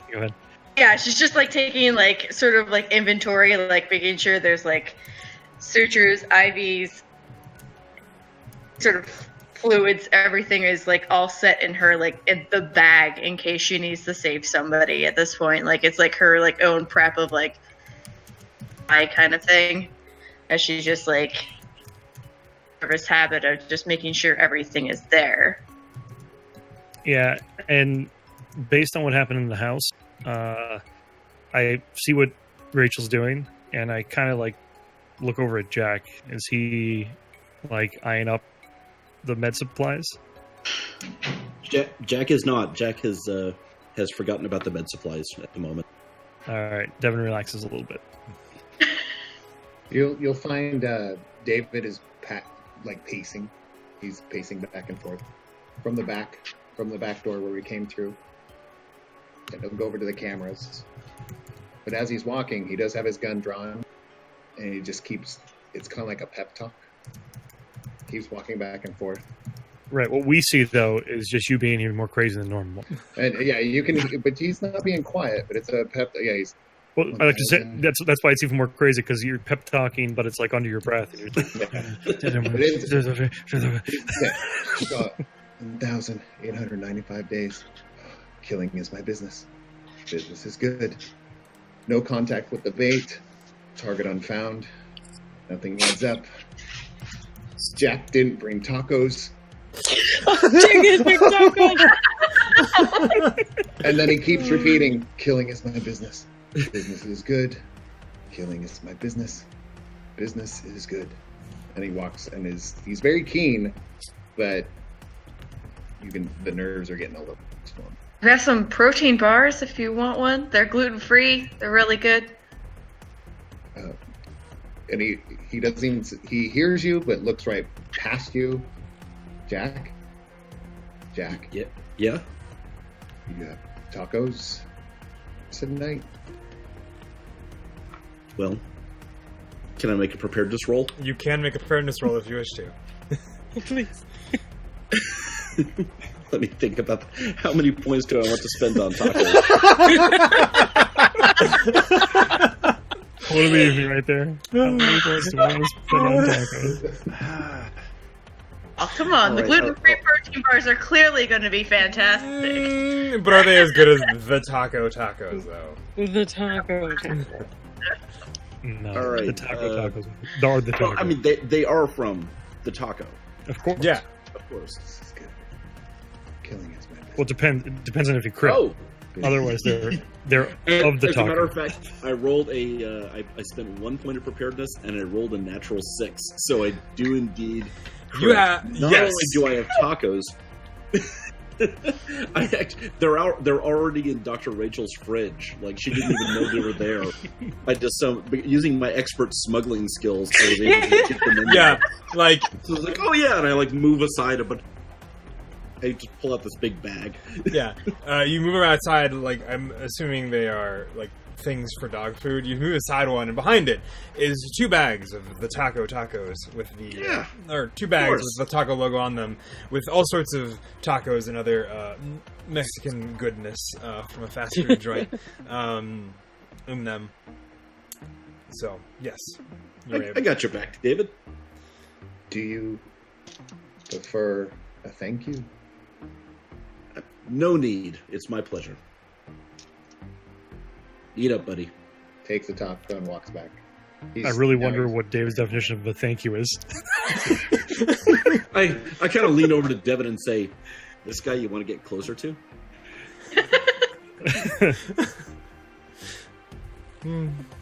All right. David just sort of shakes his head, and you can see like Devin's kind of shaken by David. Like, Give him anything with beans in it, Evie. Trust me, you do not want to be in that hangar a couple hours from now if you do. Oh man. She just sort of like rolls away and like grabs the taco. And she's becoming very restless, and when she's restless, this is gonna sound stupid, she lounges extrally, so like everything is just really exacerbated. yeah, she's like about everything. Like she's sitting down, but she's like sitting down and then like throwing her arms up. She's like, and as there's a box of milk bones on the top of the fridge. As you guys are, as Evie, as you're exacerbatedly lounging, who do I want to have make this roll?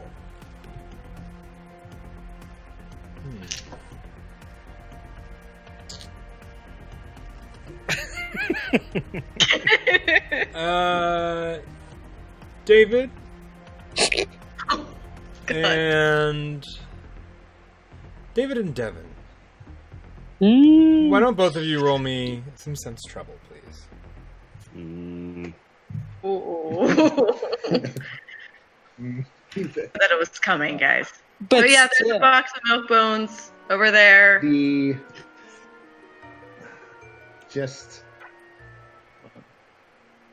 Okay. I'm gonna go ahead and spend 1 point. I don't know how the sense trouble cherry. Let me look at it. Because it's not a normal, like, you just get to do this.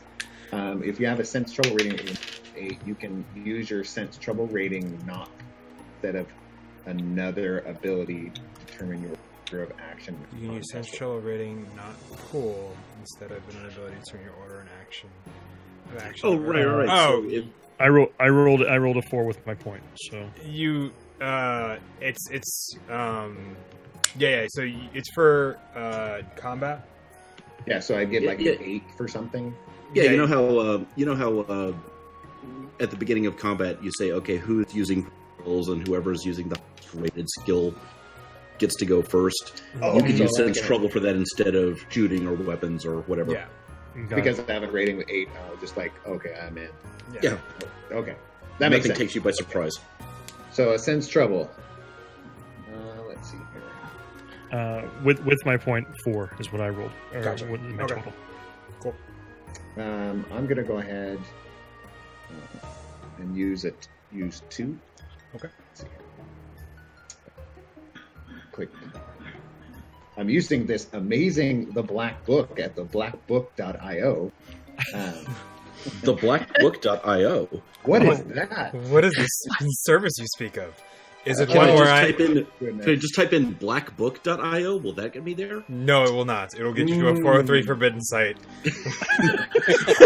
You have to add the. Yes. The Black Book. The Okay, Black so Book. let me just click on. All right. It's gonna turn into like one of those like Sam Riegel grade skits whenever we do this. As long as I get to just be like the vodka aunt that's just sitting there, like somehow I end up with a margarita, I'm okay. And I'm waiting to use my preparedness for something because I have like a cherry for that, and I'm like, Oh, dang. yeah, I was like, so all right, I'm gonna use 2. Okay.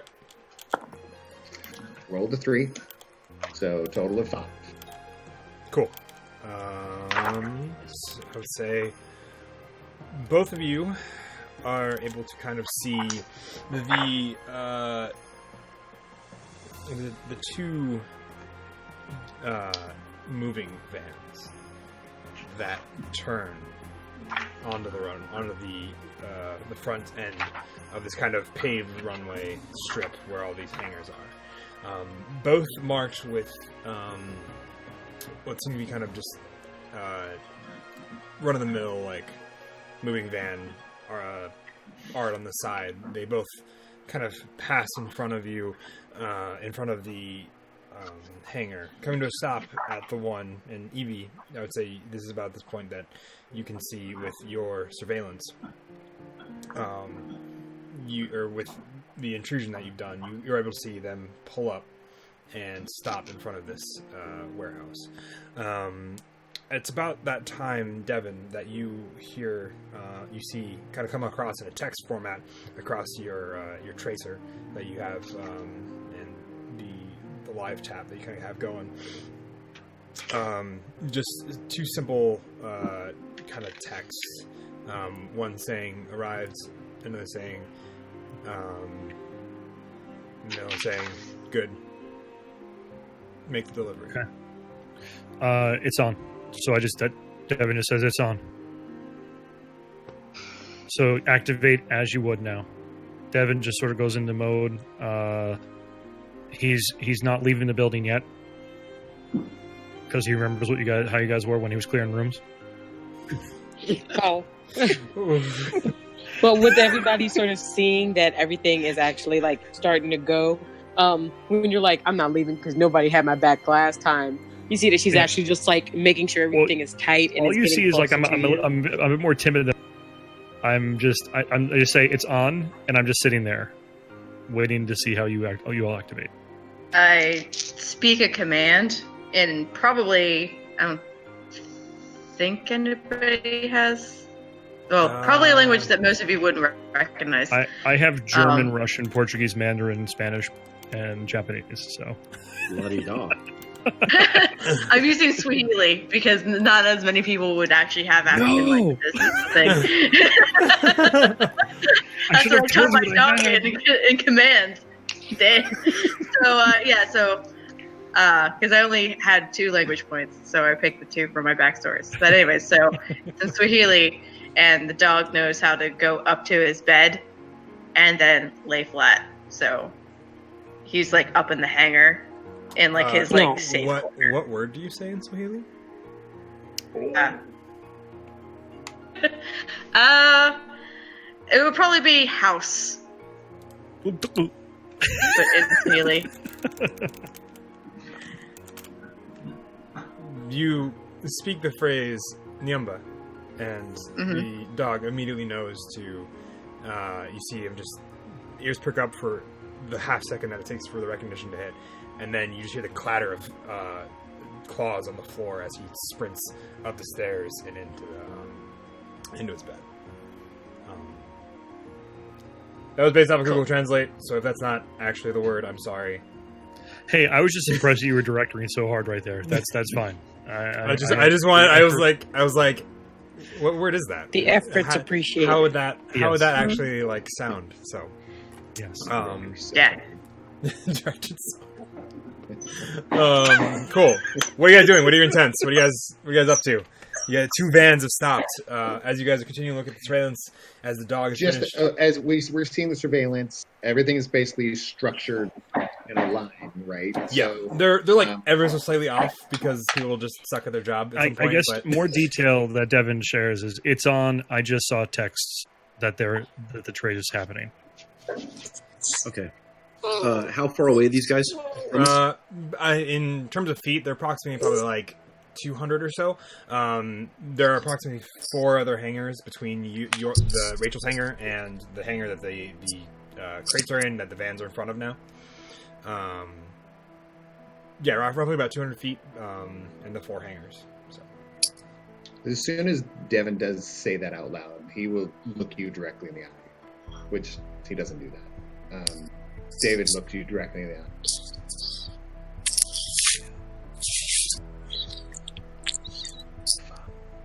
He spins his ring on his finger 5 times. It says it out loud. He counts 5, and then goes, "Killing is my business. Business is good. Today is going to be a good day." And goes to the back door, and he's prepped and ready. He's been ready for all these hours. All the hours. So, David's prepping at the back door. What are the rest of you guys doing? At this point, Devin, if you kind of look at the surveillance terminal again, and Evie at you as well, you guys see both from Rachel's angle and the angle he has on the CCTVs, approximately 4 figures get out of the front of both vans and begin walking towards the back, opening up back doors. Well, you can't really see it from Rachel's. You can kind of see it from the the inside one as they kind of open up the hangar doors a little bit, just wide enough to get it open, and you see out of the back of one of the trucks where they've kind of positioned it so that it's an easy way to remove it. There is a crate sitting in the back of this van. So I turn around, 4 targets on the field. Who wants to ride over?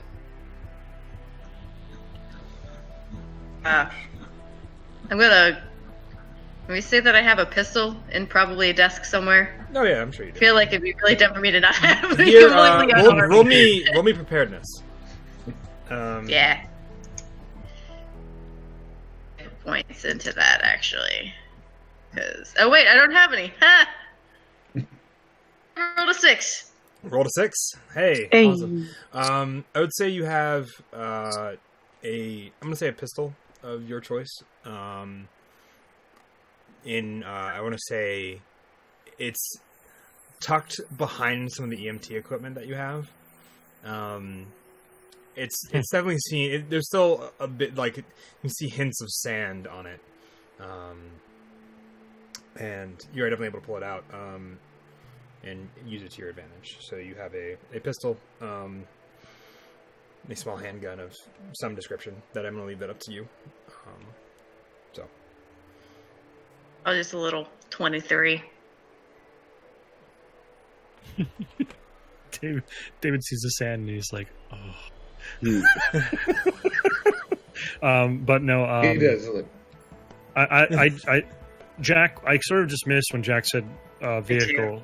200 feet away. I just sort of say, okay, are we activating on this? And if you want to say it again, you can, Jack. Oh, yes. Who wants to ride? Shotgun. At this point, everybody says shotgun. Everybody's going to ride. Then Devin falls in, and then I'm at the door with David. Yeah, but a kill on sight, Devin. Absolutely, David. Oh, wow. We need at least one.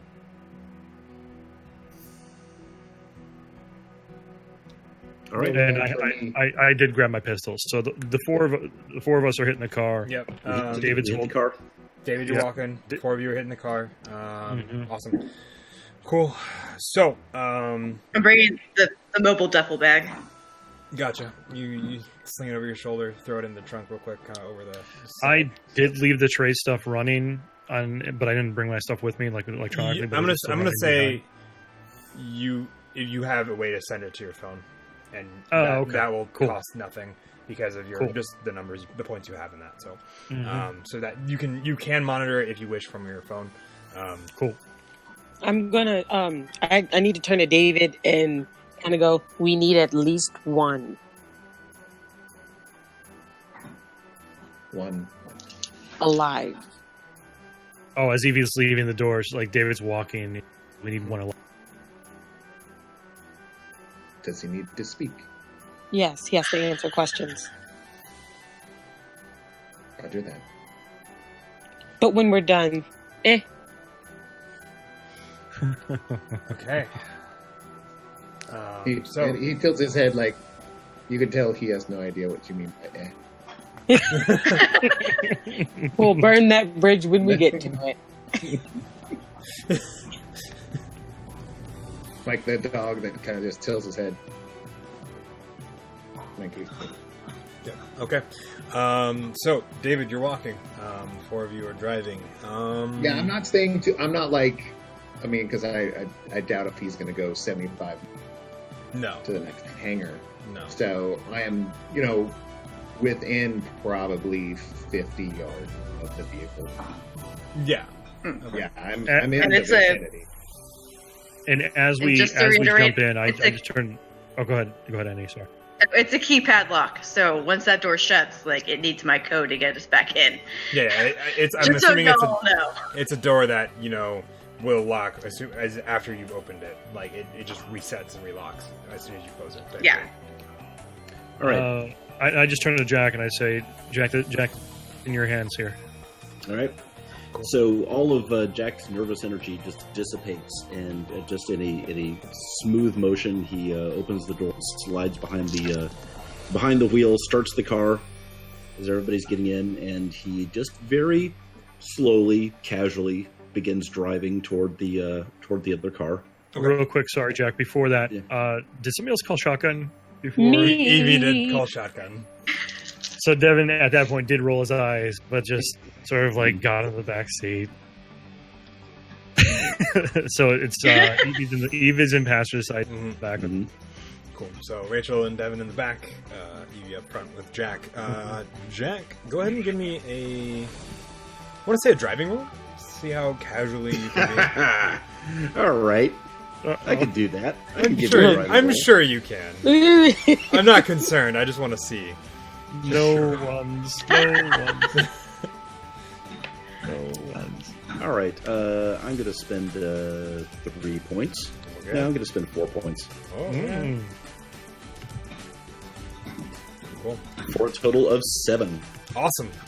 You are very casual. They are, as you kind of see them, as you guys are approaching. You approach from which side are you going on? The front side or the back side? They are on the front side. Okay, yes, they're on the front side with the hangar doors, with all the big doors. Yeah. Okay, so you're going door on the front side. Yep. Cool. You drive casually to the point where they don't really seem to pay attention to you, almost as you guys are kind of approaching. It's not until how close do you get? Also, is another question. Are you pulling up right on them, or are you? So I kind of say as I take a swig of Corona, and I mutter to my compatriots, it's bail out when we get right up on them. All right. That's exactly Dev's reaction. Cool. So you get right up on them, and so as we get right up on them, it's and when you hear the tire squeal, you get out of the car fast. Yeah. Okay. So we get right up on them, and then suddenly I hit the gas, and the tires squeal, hopefully throwing our opponents into confusion and panic. Yes. You skew the tires. Everybody, all of the 4 individuals that are currently working on these crates, all look up in weird confusion. Are you accelerating into them? I'm not accelerating into them. Okay. I am just making a loud noise, kicking up some smoke. Okay. So then at that moment, as per instructions, I'm popping open the door and bailing. Okay. You guys pop open the door, bail out. Why don't we go ahead and David, you are you're right behind them, right? Well, I want to be on the other side of whatever they're doing. Okay, so you're kind of on the back side. Motion. Okay, yeah, like a flanking motion. All right. I'm on the back side. Okay, cool. So as they're distracted, I would like to do some. Gotcha. Yes. So the tires squeal as the back. I'm gonna say, the back set of tires spin, kicking up smoke as the 4 individuals all look around in confusion. A couple of them seem to be wearing what look to be kind of jumpsuits, not really hazmat per se, but just things you wear almost if you're painting. And didn't want to get in your clothes. The other two are dressed in what looks to be kind of average streetwear: t-shirt, jeans. One has a chain that looks like it might be going to a wallet that is clipped on his belt. And as the three of you kind of bail out and you guys are working on your tents, what is everybody's intent going into this? And then we will dive into who reacts first. Well, I was going to, based on the descriptions that we observed, I'm going to radio to David. That's possible, correct? Or do I have to do preparedness? I'd say you're able to just do that real quick. So I'm just going to radio to Dave. Primary, the jeans and t-shirts. I guess if Evie said save one with the whites on. The painters things, I imagine, are white. Yeah, they're white. I would say they're, So save one with the whites. Primary, the jeans and t-shirts. You won't get a response, but you'll. Yeah. I will do something. Devin? Are you coming out shooting or? Yeah. So I had the pistol ready. So obviously as you leave and we're in that sort of cloud of smoke, I sort of dodge out to the right as I was in the right side of the vehicle. So I dodge out to the right so I just can peek out past the smoke just enough and then fire off a shot. Okay. I'd imagine the way it's organized is the guys in whites are outside of the hangar and the guys in t-shirts are sort of inside the hangar at this point in time. I would say you have 3 that are kind of outside right now, and then there's... What are my viable targets from where I am? From where you're at, you're getting out of the... You're getting out of the back seat, and as you're kind of coming out, drawing the pistol, coming up, shooting, you have either both of the jeans and t-shirts. The one of the jumpsuits is kind of walking past the hangar door into the hangar, and the other one is just walking out from behind the back of the 2 vehicles. So the 2 obvious ones, you could go for one of the other 2, the jumpsuits, but it might not be the easiest. All right, so I'm going to take a shot at the nearest jean and t-shirt. Okay. Letter mass. Yes, sounds good. Go ahead and roll me. So you're going to do that. What is everybody else going to do? And then I'm going to... How am I doing initiative? Am I doing the first initiative? I'm going to do the whole bouncing back and forth from player to player. Whoever wants to throw it to whoever. I'm just trying to figure out who's reacting first type deal. Probably whoever has the highest rating in whatever they're doing. Perfect. Yeah, that's it's tradition. Okay, cool, perfect. That's what I was thinking. I just want to make sure I had that right. My intent is to maneuver SUV in front of the trucks, so they can't just pull forward and drive away. Yeah. Okay. You can definitely do that pretty easily. And then jump out. Okay. So jump out at the hood, covered behind. Yeah, sounds good. So I'm gonna that'll be driving for you. I'm assuming shooting for Devin because you're gonna be yes, you're gonna be shooting at somebody. Rachel, I'm going to find cover. Okay, you're diving Rachel doesn't shoot things normally. So you're gonna just be running for the back of a van that's in front of you, trying to dive for cover. Okay. Are you gonna be shooting or anything, or are you just trying to get there quickly? I'm going to respond. I'm not going to shoot first. She'll react if she's shot at, basically. Okay, sounds good. Almost like to duck their heads. If the bullets are coming at her, she's going to make sure that she's putting up enough covering so she could keep moving forward. Probably, if I had to visualize it, Dr. Rachel is just pretty much with the gun, head down. Okay, so Devin, what's your shooting, Devin? I'm at 8. And what's your athletics, Rachel? Yeah, so I'm going to have you probably roll athletics. And then Evie and David. David, are you... I really want Well, what's your athletics rating? Yeah. Rating. 0. Okay, cool. 0? Sweet. Awesome. So and my driving is 14. Yeah, so it'll probably be the driving first. Evie, David, what are you guys trying to do at the beginning here?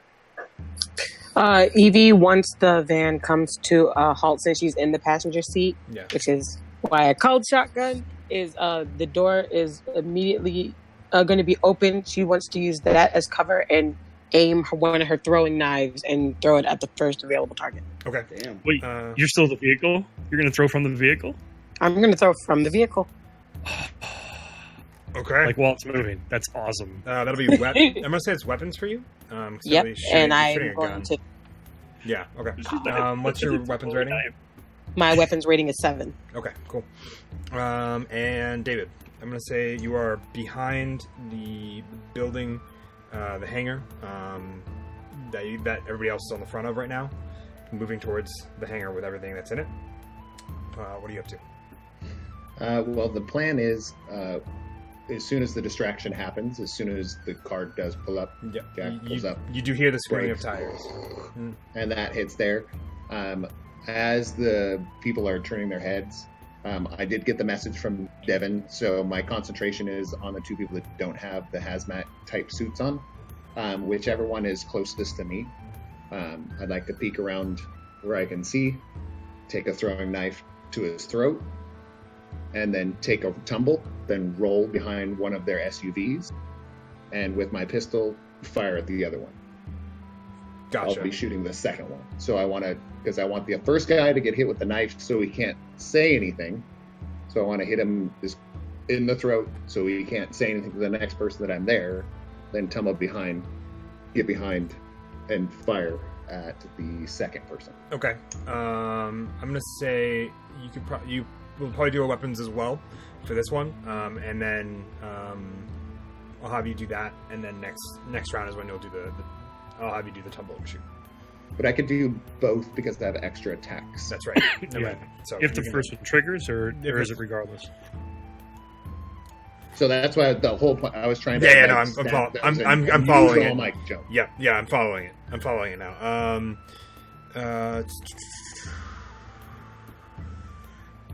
Because it's like the only thing I'm. What's your shooting, Div? Yeah. So what's your weapons? My weapons is 8. My shooting is 8. Okay, cool. So I'm still gonna say driving's gonna be the first one, and then we can bounce it around in the kind of way we did our first combat. Since I really enjoy that kind of idea, and I think it's a really cool way to do it. Yeah, because I'm waiting on my trigger is Jack and Devin because I know that they're coming in hot up front, and my idea is to not let them take a shot at you guys as you're coming up making the distraction. Gotcha. So, Jack, you're first. You were driving a 14. You're going to be doing some driving. Why don't you go ahead and roll me a drive check? I can do that. It's going to be a Fast and Furious flip that lands. They got a tank. Like, was that movie Wanted, where he flips the car over the other car and fires into it? No, Evie's gonna be out there throwing the knives. Yeah. Just leaning over the car, just as it's Dr. Rachel's just running.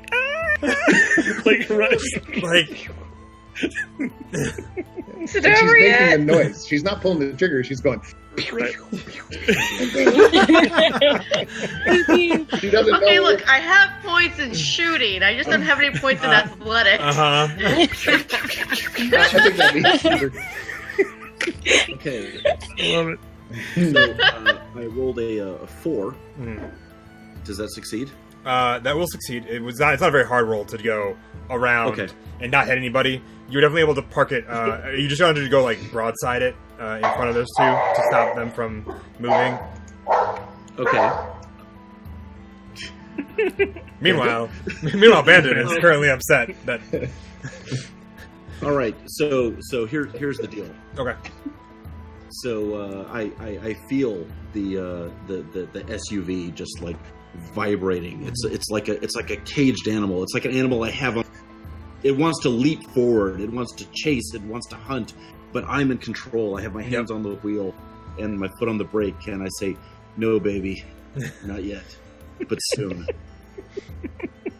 And with that Gear Devil monologue, I refresh 3 driving points. Perfect. Awesome.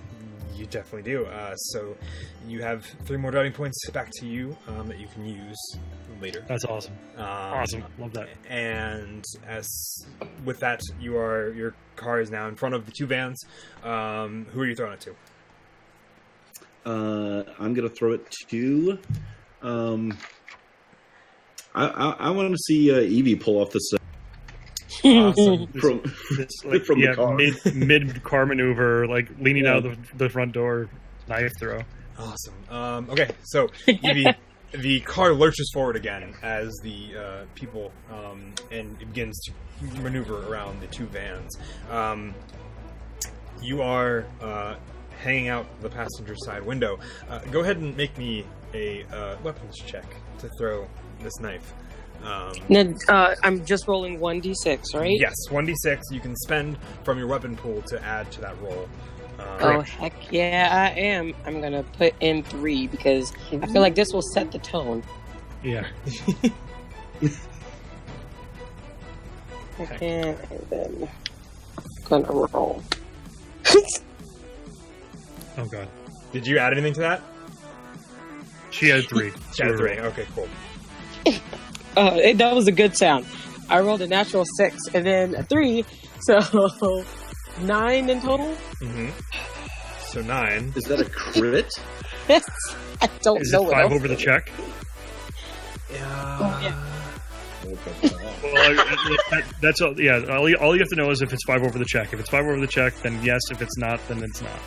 Okay. It is 5 over the check. It is 5 over the what you call it? The How would you like to do that? yeah, basically not quite. Battle caps on. I'm trying to. Battle caps on. Nice. Battle caps. Yep. Where's mine's just out of reach. Otherwise, I'd be like, oh man. Oh man. Yes. Yeah. I can't.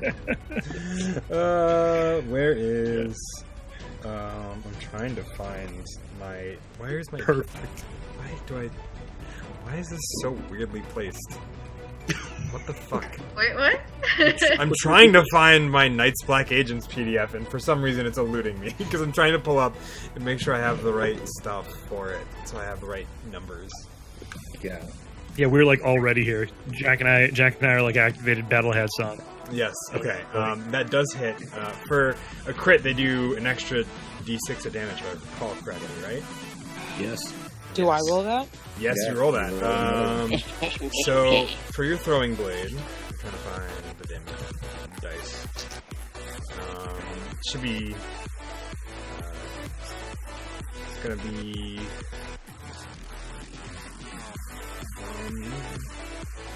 There's gonna be 2d6 minus 1 for the damage modifier because it is a knife. Okay, and that's including the second d6. Yeah, that's why it's 2d6 instead of 1d6. Yeah. So you go ahead and throw your 2d6. Let's see, Evie. Yeah. I'm so hyped right now. Okay, I rolled a 6, then I rolled 2 3s. So 2 3s. Okay. 2 3s minus 1, it will be 5. So 5. Yep. let me see here on this guy. 5. Is it like, does she precisionally hit the jugular from her maneuver? I'm trying to see. That's what I'm trying to. Is it a thug? I just wanted to do something cool. I'm sorry, it's so complicated. No, it's okay. I need to pull it up anyway. And No, I'm it's sorry. For the purposes of this, it is sort of a thug. Sort of a thug. Sort of a thug. Okay. It's thug-ish. Thug-ish. It's thuggish. So That's the issualization for the night. yeah, thug-ish. Okay. He is looking pretty bad. That knife landed pretty square in the chest, and it looks awesome. Like, especially for both you, Devin, and you, Rachel. You both see this car take off, go like almost drifting around these two vans, and just out of like leaning over the top and out of the passenger side. I want to say just sitting on the door frame. You just roll down the window. Yes. And you're just sitting on the door frame and you just wing it over the top of this thing, and you like. I want to say, Rachel, since you're probably going to be the closest of the four of us, the four of you, you have to hear the thunk and then just like the squelch of blood as it hits him. He's still standing, but his face is already drained of color, surprised. and he's just like, What are we? It's one of the reasons Devin's shot didn't go off yet, because he's trained on the target, and he's just like, yeah. You just see this dude. He like recoils and takes he has like the staggered step. He's still up, but he is definitely looking hurt. He's so confused. He's just like, why? I'm like, bring it. And he's like, why? check out this. But why? But why? What? The other thing is, check out this motherfucker. So who are you throwing it to, Evie? After that, I'm going to throw it to. Now that everybody's done going like, well, shit, let's throw it over to Devin and see if he can get a couple shots off. Yeah, and then this is where the sad part happens. Oh no! Devin's going to go ahead and try. We'll see. So I am going to shoot. I have a score of 8. It's just a single D6, but I'm going to go ahead and tap into that 8. I can actually use 3. Okay. From that pool. Okay. Cool. And I'm going to go ahead and take a shot. It's a 6. Awesome. It is a 6. So, sorry, it's a 6 plus my 3, so 9. 9. So another crit, because that is also 5 over. I'm just using a regular pistol. Okay. So which I don't have. I have the stats for it, so it should be. Yeah. It'll be 2d6, and I think it's just even because you're using a small caliber. Okay. 2d6. Yep. Incoming. 11. 11. Oh, this is terrible. The fact you're almost you catch this spark of fire. You're shooting at the same guy that Evie hit, right? Yeah. Okay. You catch whatever one's closer. So whichever one's closest. I want to save for flavor because I want this to happen the way that I have. Yeah, because you want all the over damage. Just eliminate. No. I get it. I'm kidding. Let me fucking tell this goddamn story, and then I'll explain to you what just happened. Sorry. So the 5 damage hits him. He's pretty wounded. You come back in with these 2 shots, and you did how much damage in total? 11 total. 11. Okay. You're just like on fire. Like you're still up. You shouldn't be up anymore. What the fuck? And so you just start pulling the trigger, and like you pull. I would say 3 shots just riddle up his side as he's already turned to look at this other person, and the dude just falls over. With that amount of damage, he is quite dead. So dead. Yeah. So dead. So you have taken out one of the jeans and shirt individuals. I hit up the radio. 1 down. Cool. And then who are you throwing that to? Right over to Scooter. Cool. AKA David. Yeah. So. Was it the closest to them that got killed? Yes, closest to them that got killed. So closest to you is probably going to be that other jeans and t-shirt guy, because he's on like kind of right by the van, and the other one's kind of almost off, like as he was having a smoke break type thing. So he's kind of close. He's closer to you than the other one was. The other one is now in a puddle of his own blood on the ground. And he does look around. He stops. A miscalculation. Closes his eyes. Blows on his little blade. Turns around. Throws it at him. And the whole idea is he will be, after he throws the blade, hits the target, he will do the tumble. He will be pulling the pistol out of the holster with his left hand while he tumbles, throws it into his right, rolls over, and behind the vehicle, he'll be firing on the person. All right. Go ahead and roll me weapons. So I don't even know. I'm just excited. Okay. So much hype.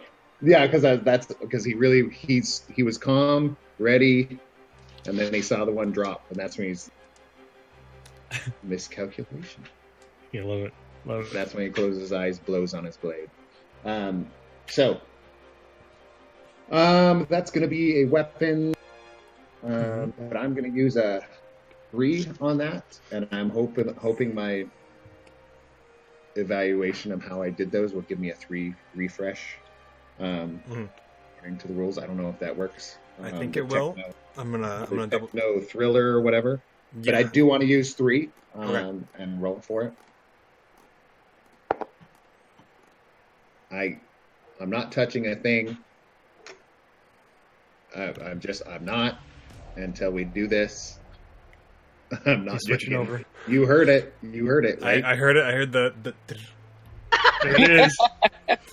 So another 9. Give me 2d. Give me 2d6 of damage, please. Right. It'll be -1 because you're using a throwing knife. Right. Okay. So that's 5. It's a 3 and a 2 -1, so that's a 4. It's a 4. All right. Yep. Hit with the 4 with the knife. But I don't know if the aim because of that, but I was going for his throat, just so that the whole idea is not to kill, but so he doesn't warn the other 2 that that was the whole point of the knife. Okay, so you can definitely hit him. Kind of, it doesn't end up hitting his throat. It does, however, puncture a lung and cause any want to scream immediately fail as air finds the quickest way out, which is this now open wound. Now a hole. Yeah, that is now sputtering almost a little bit as air is exiting. You do the tumble, drawing your pistol. And I need to know, and this is a rules thing, is you have to pull points from somewhere to do this. Is that true? To do the tumble? No, to do the 2 attacks, the extra attack. Let me double check. I think there's an extra attack you have to actually pull. You have to pay some. So if it's because I'm going from hand to hand, weapons to shooting, but you have to spend 4 for shooting plus 1 stability for shooting, but hand to hand, you have to spend 3 hand to hand weapons plus 2 health to do a second attack. So either one I'm with. I'm gonna say to shoot again twice in the same round. You will use the 4 shooting and 1 stability to make the second attack because you are shooting and you're not throwing another weapon. Is my kind of last thing. Okay, so shooting.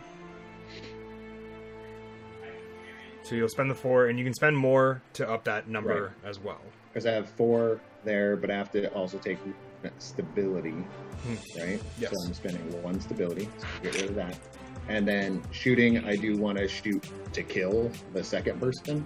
To kill the other person? Yeah, whoever I'm shooting.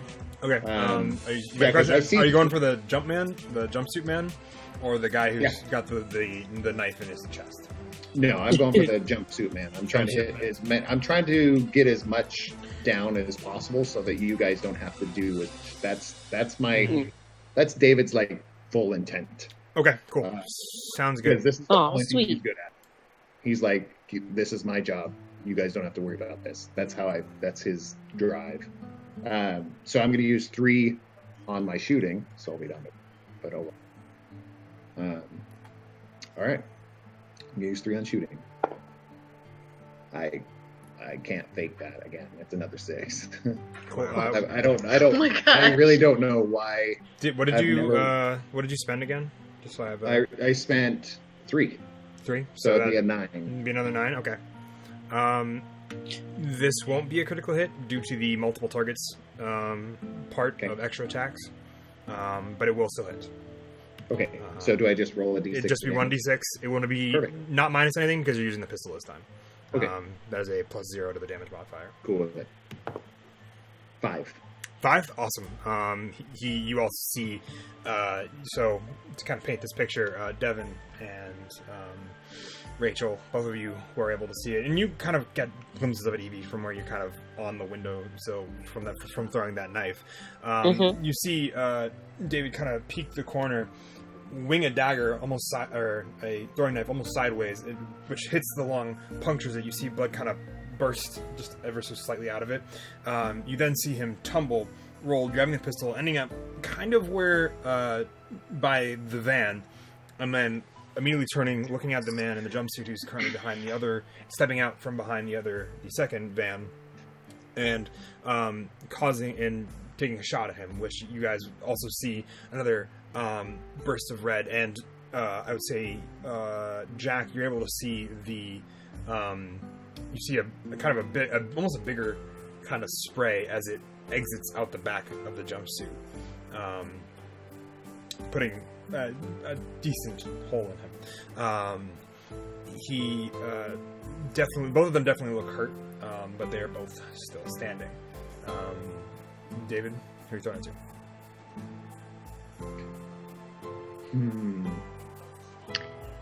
I honestly, I saw the performance of, because Jack's timing was prime. The knife, because I got like front row seat to this whole thing. So I really am feeling very confident. So I want to pass this to Dr. Mitchell.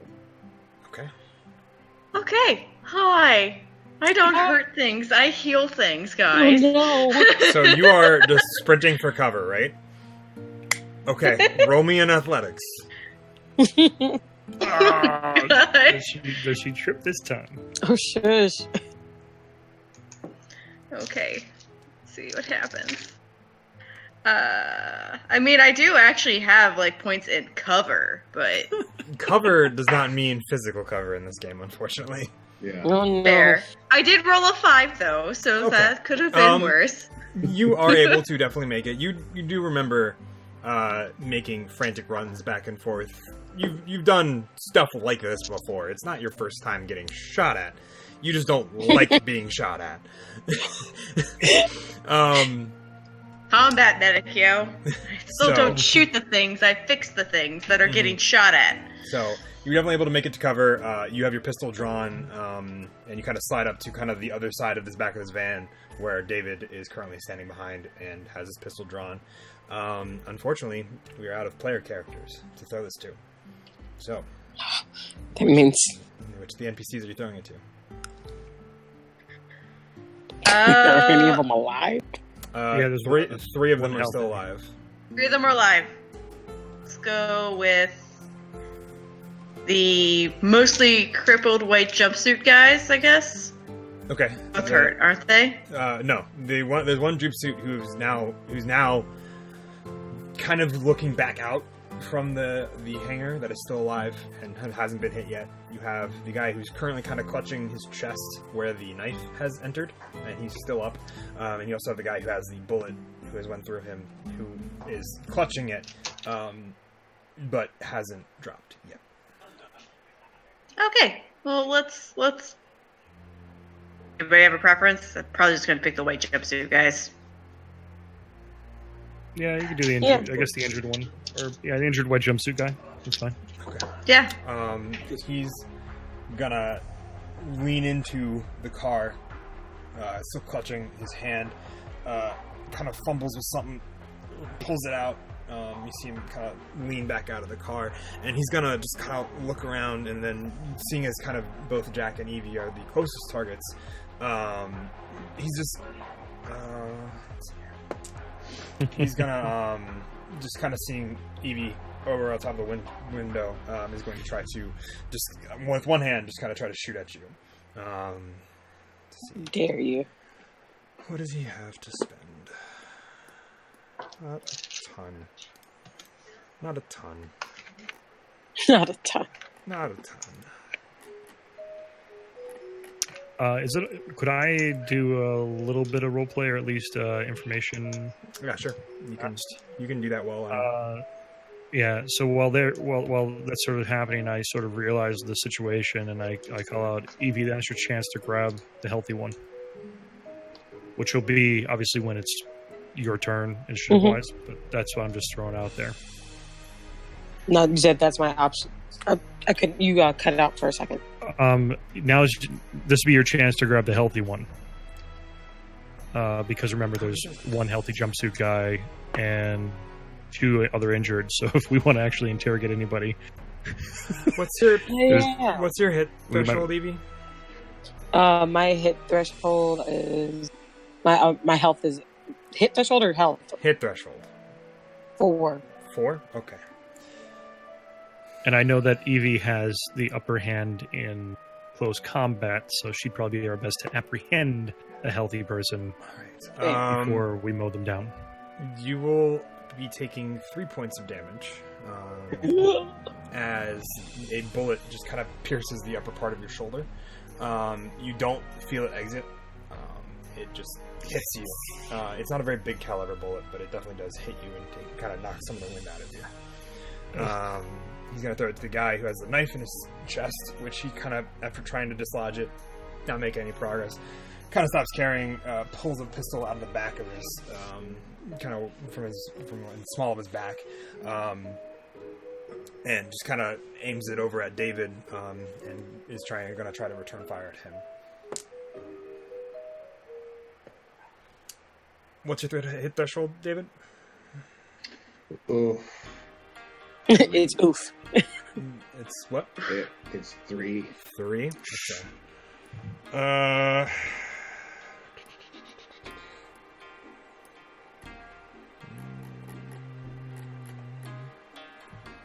Trying to find a word. Wade, maybe you can find this and you know this faster than I'll be able to find it. Ties, how does that work? A tie? Yeah, a tie of numbers. Hit against hit Yeah, threshold. hit against the hit threshold. Yeah, that should be a hit. Okay, so basically the attacker gets that on a tie. Mm-hmm. Okay, cool. I was blanking on it, and I was like, this might be easier just to ask. Okay, so he will also hit them. Okay, just gonna... I haven't touched it yet. That is the die right there.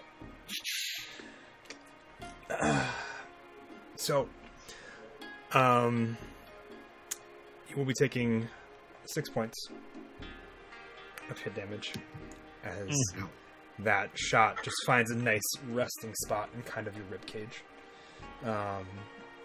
Maybe it's just the angle. You're not quite sure, but it is. There's definitely some sting. There's definitely some sting there, David. So. Okay, it's okay, guys. I'm here. I have so many points to expend on this. You're all fine.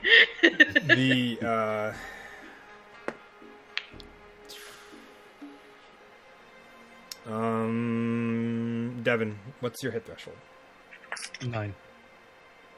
Your hit threshold's 9? Mm-hmm. Are you sure about that? Excuse I us. calculate that. No, 3. Okay. I was like, how do you have a 9 hit threshold? No, I have the other sheet. I have that other sheet. I don't think.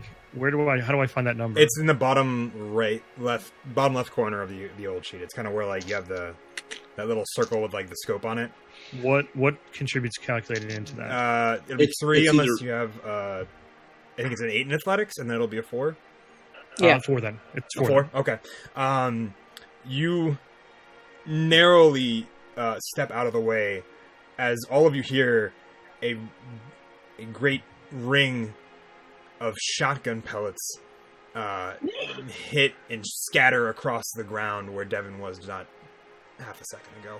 I'm gonna say, Devin, you're kind of near David and Rachel. You can definitely see the blood kind of starting to pool in Rachel and David's side, kind of where David. Well, Evie's, yeah. No, I can see Evie. I probably can't see Evie. I can't. I'm just saying, not Rachel, because Rachel wasn't hit. Evie was hit. Well, David was also hit. And that's yeah, the right. person yeah. That's what you kind of can see that as it starts the blood begins to pool as you kind of are now at least closer to them due to stepping out of the way of the shotgun blast as this the other healthy white suit has drawn it. Evie and Jack, you kind of saw him step behind the van, kind of where the was real quick, and pull out something long, and then kind of pick down the corner. With that, he's going to throw it back to the top of the order with Jack. Okay, how far away is the shotgun guy? I would say he's probably like 20 feet. He is currently behind the van that's kind of backed in, so they're kind of at an angle. So you're right here, keeping both of them from moving. And this one's backed in. He's kind of right at the back right corner of this vehicle, as you're looking at it. as you're looking at it from the car, it'll be the back left corner where the door is just open enough for this van to back in to let the pallet off. Okay, I'm going to stop you there. Forget him. Okay. The guy who was shooting at Evie, I think. Yep, the jumpsuit where that is taking a bullet from David. He's pretty close to me. Yeah, he's pretty close to you. He's on the same side as your car is, and so you could probably hop out and parkour him to death. All right. I am going to do a smash, and I'm going to smash his arm in the door. Ooh, nice. Okay.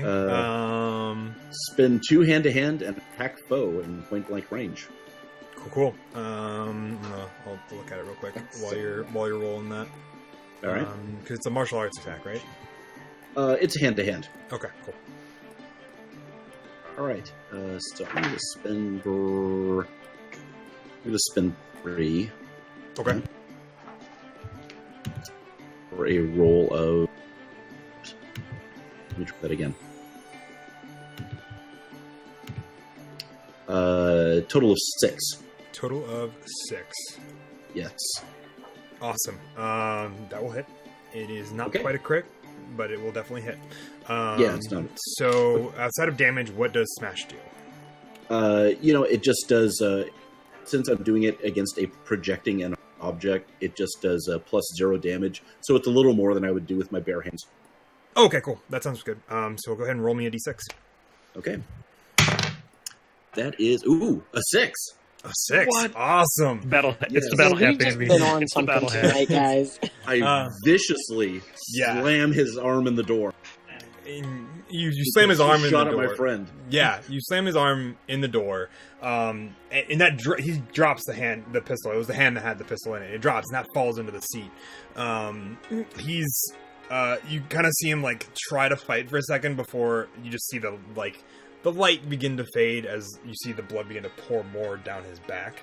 But also the now oozing wound of this smashed car door splinter, like pieces of the car door where it's fractured and broken into his skin, also begin pouring blood as he the light just kind of begins to fade and his eyes become lifeless. I stand impassively as his body slips to the ground. Yes. Perfect. Who are you throwing it to? I'm going to throw it to David. Okay. David, you have a bullet in your side. How you doing? Question out of game. Yeah. Like, when am I down? When you are... Here, let me look. I'll double check. Are you under your hit dash or your hit points? What are my hit points?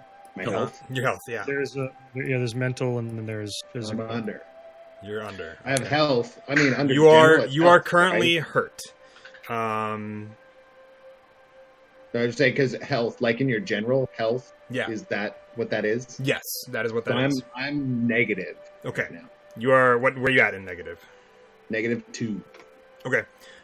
You are currently hurt, which means you have no permanent injury, but you do have to make a consciousness roll. Let me find out what that looks like. I got you. You do? I was... Got you, homie. Got you. I might need a salve. Adrenaline with your name on it. Don't worry about it. Nice. I know Jack's had his eye on that. Jack's had his eye on that one. He's like, how many you got of those? Adrenaline. Ooh, adrenaline. It's spelled with a Y. There's a Y in it. So you're gonna roll Like a die street version. So you're gonna roll a die with the absolute. So however many under you are, that's the number you need to get over. So you're a -2. You need to get over a 2 on this consciousness roll. It'll just be a D6. You can deliberately strain yourself, which will cause you to reduce more, but get more on the result. So it'll be a 2 that you need to get. You can pull from that number to make it a -3 later, but it'll give you 1 to the roll. Does that make sense? Nope. Okay. So you're at -2. I'm looking at a number. Okay, so you're at -2. You need to get over a 2 on the die roll because it's the absolute value. I can add 1 to the roll. You can add does that come? You can add an amount of your choice. It can be whatever number it is, but that will so you'll just subtract that much more from your health after the roll. Okay. You're spending health in order to stay conscious. Yeah. It's only a 2. Come on, man. I'm just going to roll a d6. Okay. Dude, don't say that. You don't even have your hat on. Woo, I got a 4. Okay, you're still up. Does that put me at 2 health? No, it just puts me at 0. You're just alive. You're still up. Okay, so you're still at -2. You're still hurt. Oh, okay.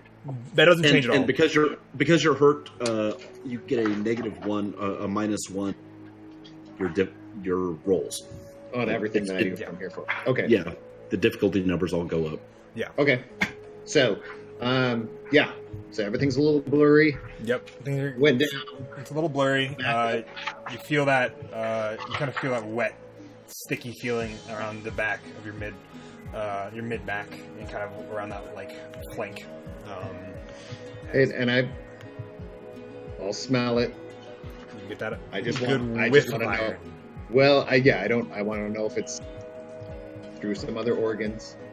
Not yet. Not currently. Doesn't feel like it. It doesn't smell like it. And do I still see somebody in my line of sight?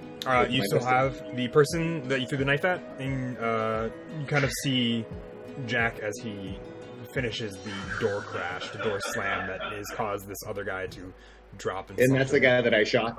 Yes, the white jumpsuit man that you shot. So the other one that got the knife in the chest from me? Yes, he's still up. He's looking you can tell like there's blood oozing from that wound, but he's still alive. Okay, I'm gonna go ahead and I didn't take that from.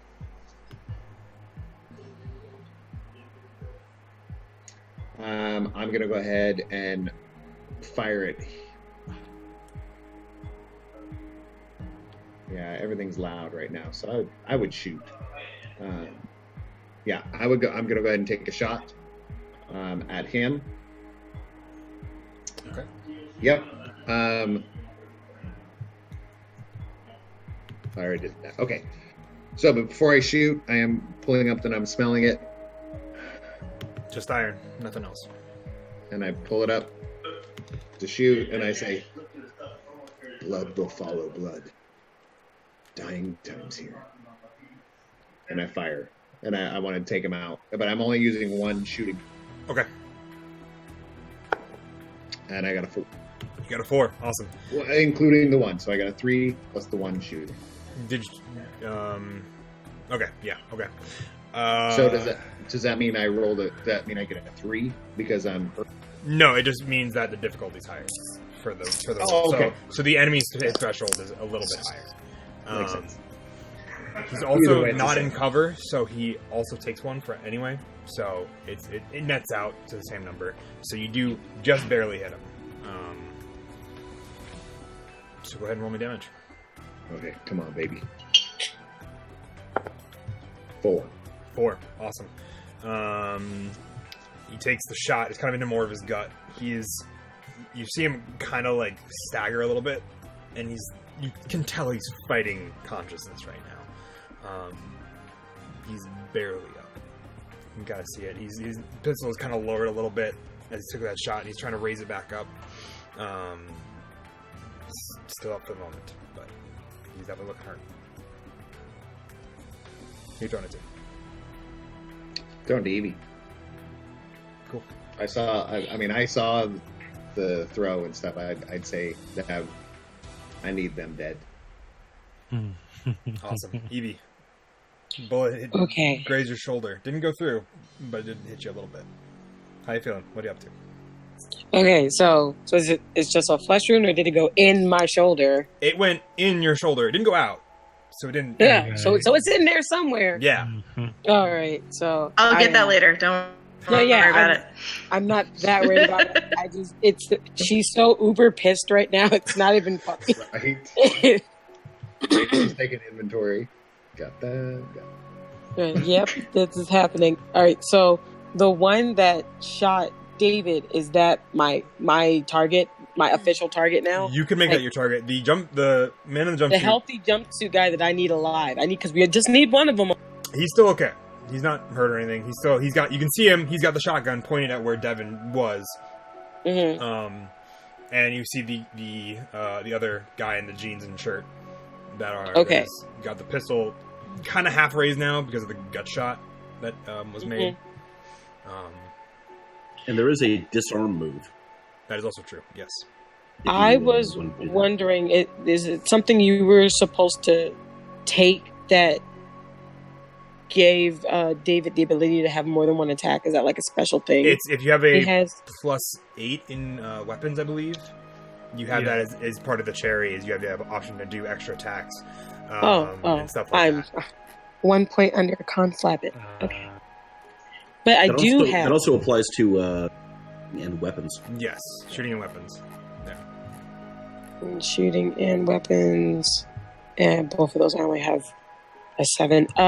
I do have a cherry for where to go? Okay, I have an athletics cherry. I have thriller rules. Okay. +8 also allows us the parkour option. Do we get to use those? I believe so. Yeah, I mean, if you're looking to parkour over like an obstacle. Well, from where I am now, where is the closest? What would put me in the middle of those two targets? Just in the middle of the two targets is the third target that's with the shotgun. Yeah, the shotgun. So I want to go. That's who I'm trying to apprehend. I would say I also want to. You can make an athletics check if you want to get to him. I just want to get to him and be able to dodge if I'm getting shot at by other people. I don't want to just beeline to him and then get hit. Gotcha. Because I'm going in for like a close combat. Like he's about to go down. If you want to do that I would say to kind of do what you want and still be like in cover so you don't get shot along the way. I'd say ideally, kind of going through the situation in your mind, it'd probably be best to run behind the van and run around him. Because that way you still put yourself behind the van, you put some sort of cover between you and that shotgun up until you want to take him out. Okay. Because of where he's standing versus where you're standing. Because if you went over the van... I just wasn't sure if I needed to roll for like a movement or something. I would say if you... I wouldn't say you need to roll for movement if you want to, just get close up, just get to him. Yeah, if you just want to get to him and do that cover thing, I would say that's an athletics move. If you want to get to him and take him down, I'd say you theoretically could. But that'd be probably a higher difficulty athletics or a hand-to-hand. Okay, well, I'm higher in athletics, honestly. Okay, what you could do is do the cover route, and then hit him next turn.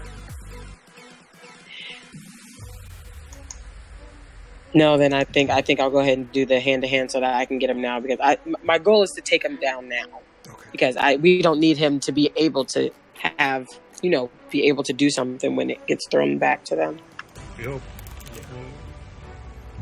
I am, so that would be hand-to-hand, right? Let me make sure.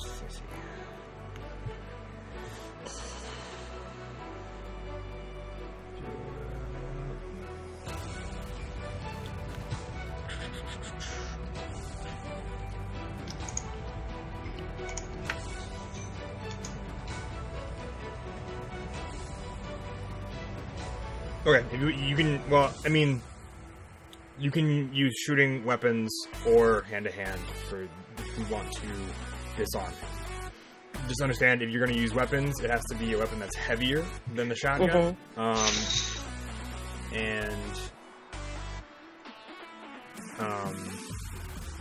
Or if it's an unmodified 6, you can get it even if it's lighter. You can use hand-to-hand if you want to, and then it kind of gauges a wrestle for it.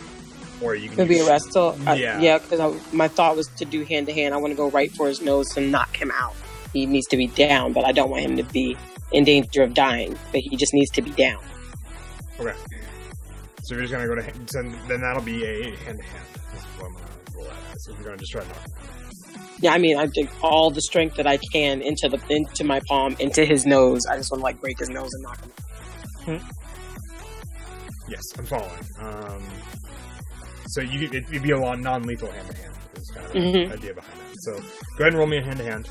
All right, I am going to throw 3 out of my pole into that. Okay. All right. And then 1d6, yes? That's right. 1d6. 6. Nice. No. That'll happen. Well, the problem is the director's also.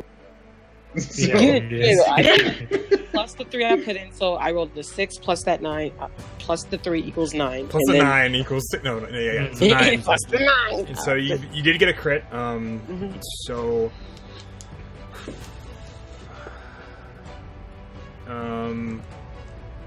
So you're going for just kind of like a non-lethal knockout type thing. Yeah.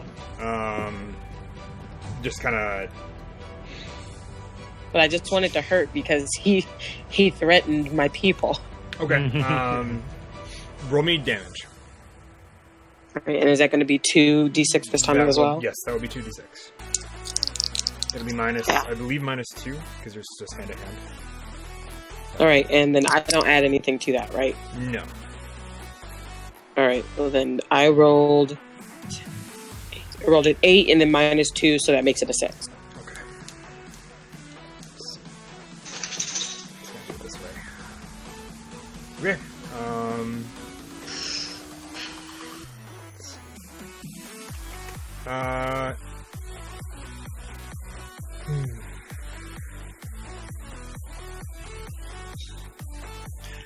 I don't like this. I don't like what you're doing, Ben. Right? This like silence needs to chill. So you hit him with the intent to do non-lethal and force a consciousness roll. You're able to do so.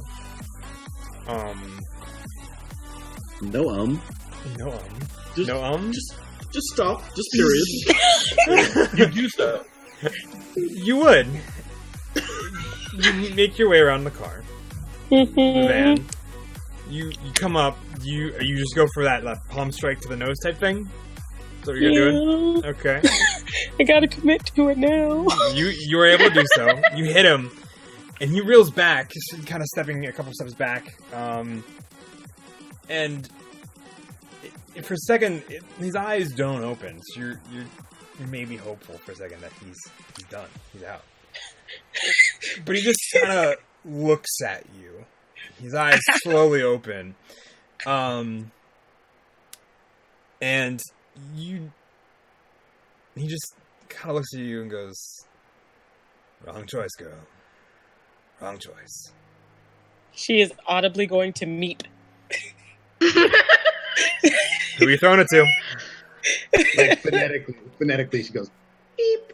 No, audibly, he says, "Wrong choice." Beep. I'm gonna throw it. I'm gonna throw it to Devin. Just to clarify, you still did damage. He just succeeded on his conscious roll. Just not a lie. All right. So there's three targets still alive, right? Two targets still alive. Because you have the one that got knifed and then shot by you a bunch. The jumpsuit that is by Jack is now with its arm pinned in the door and kind of slumped against its side. Okay. You have the one that you saw just get palm striked up in the nose, and he reeled back, and for a second you also were like, well, did she down him? But, yeah, she did it. Then you see him just kind of spring back up to life. You hear him say something, but it's kind of inaudible from where you are. And then you just heard me. And then you got the one who has a gut shot and a knife sticking out of his chest. Who is? Yeah, well, I have to take out the one with the gut shot. Okay. So that's making me a primary. Yeah. Gotcha. Go ahead and roll me an attack. So shooting, adding 1 point to this one. Gotcha.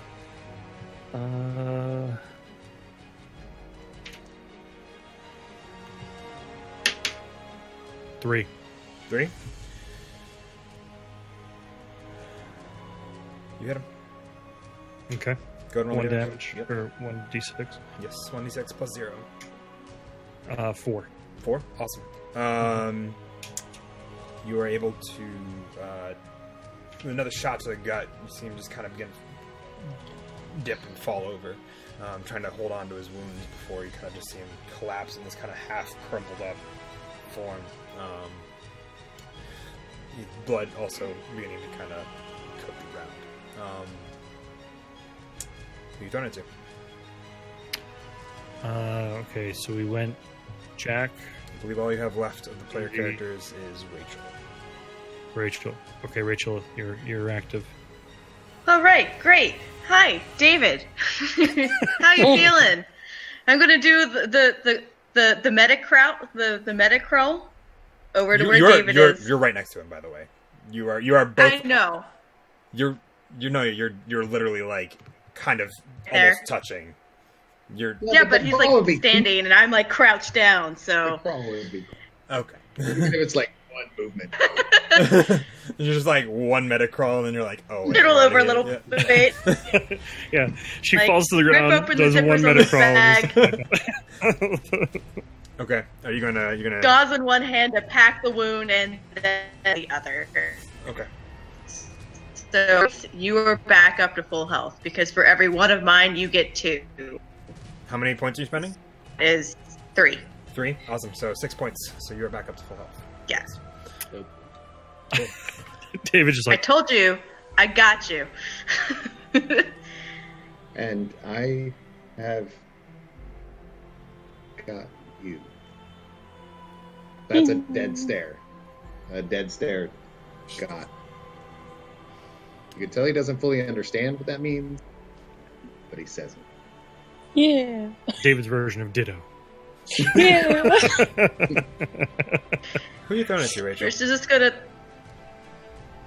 There's only one. Oh, Evie, I'm so sorry. I don't have a choice. It's alright. There's only one standing. There's only a minute. All right. Oh my god, it's okay. He's going to just kind of level his shotgun, hip fire at you, Evie. Point blank. Oh. Wow. I'm going to say you are exposed for this roll. Yeah, And okay. you will take a -1 to your hit threshold, which puts it at 4 or 3, right? Yes. Okay. No matter how bad you feel, Dr. Rachel feels, Devin feels like 1,000 times worse because he was the one that called it out on the radio to take that one out.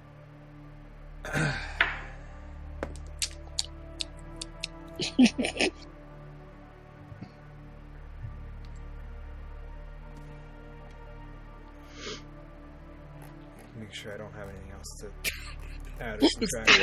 Okay, Yeah, I thought no, he was seriously. crying. I thought he was crying. I was like, oh crap. Oh god. I was like, the director's crying. You're so know. dead. I'm so dead. We're so And, dead. see, it's the worst part. Like Ben does this. He's like, "This is a pause," and then it's like, "What is happening?" And then I'm sorry. It's just I'm trying to like. Evie, you take Oh, me. 7 points of damage as the shotgun blast kind of rips open your insides a little bit. You got this. How you feeling there? 7 points of damage, right? Yes. Okay. I'm at 1. You're at 1? Yay!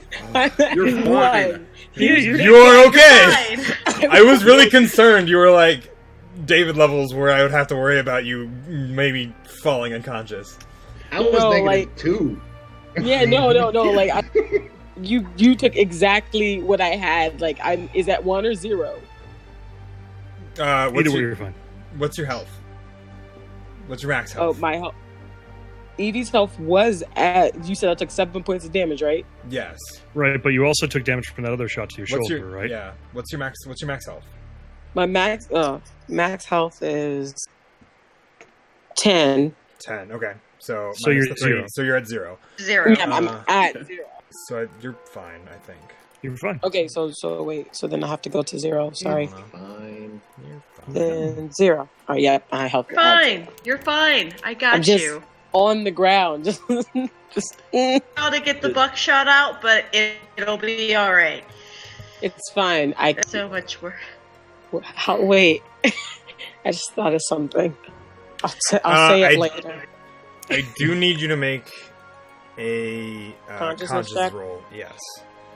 It is literally one you can make no matter what, because it is your absolute value, which is surprisingly still 0, so pretty easy. But I do need you to make one. Right, and just one. Yes? Just one.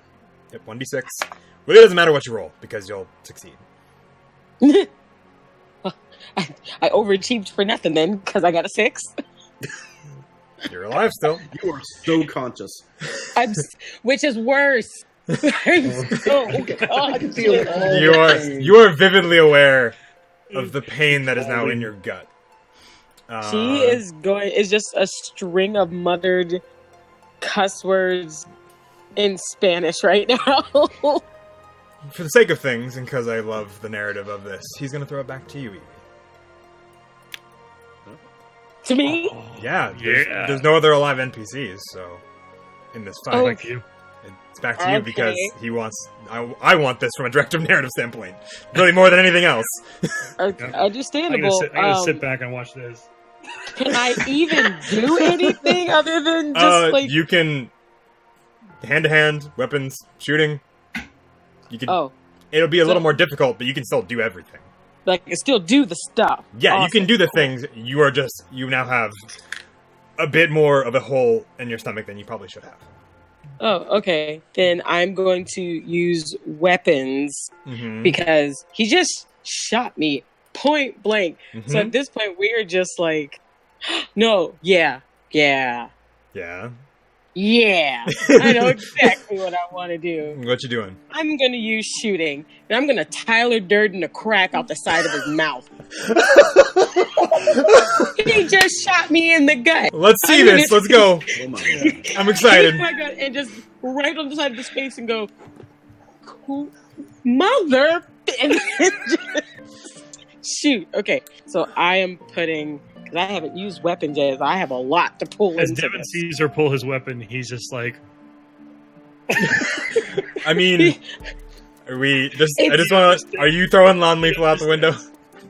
He understands, but he's like... Okay, so let me calm down because I got really into it. No, it's fine. I love it. Yes, this is non-lethal, which is why I said Tyler Durden, because it's going in his mouth and just right out his... You can't non-lethal shooting. I can't non-lethal shooting? No. Well, then fine. I won't Tyler Durden him per se. May I use weapons so I can stab him in the mouth? He's still going to be alive if I stab him from the chin up, right? It's just really going to hurt. And he won't see it coming. It's just a shoot, and then my knife just goes straight up his So you're chin. aiming specifically for the chin, right? Right for the chin. Like, his mouth is going to be split, maybe a little bit of his nose, but he'll be able to speak. I am going to make this a called shot to the head. I love the intensity, too. But Everybody... you certainly can do it. I will not stop you. Just understand, you are toeing the line of lethal and non-lethal damage here. It's a hard line to walk, but boy, do I got some balance. Okay. So you're rolling a d6. I am rolling It is a a D6. +2 for the head to limb. It is +1 as well because you are hurt. What are you spending? I am spending 4. Okay. All right, and I rolled the 1. I'm going to use my good luck one that's been giving me all these good rolls all night. And snarf. Okay. So, 4 plus the 4 that I rolled is 8. 8. I'm just upset that it's not higher than a 4. Oh, Finn's doing that shit again. Stop it, Finn. I know! For the sake of narrative, because he is exposed, you do hit. Just barely. I'm delirious. Roll me a damage, right? We'll see what that is. 1 or 2? 1.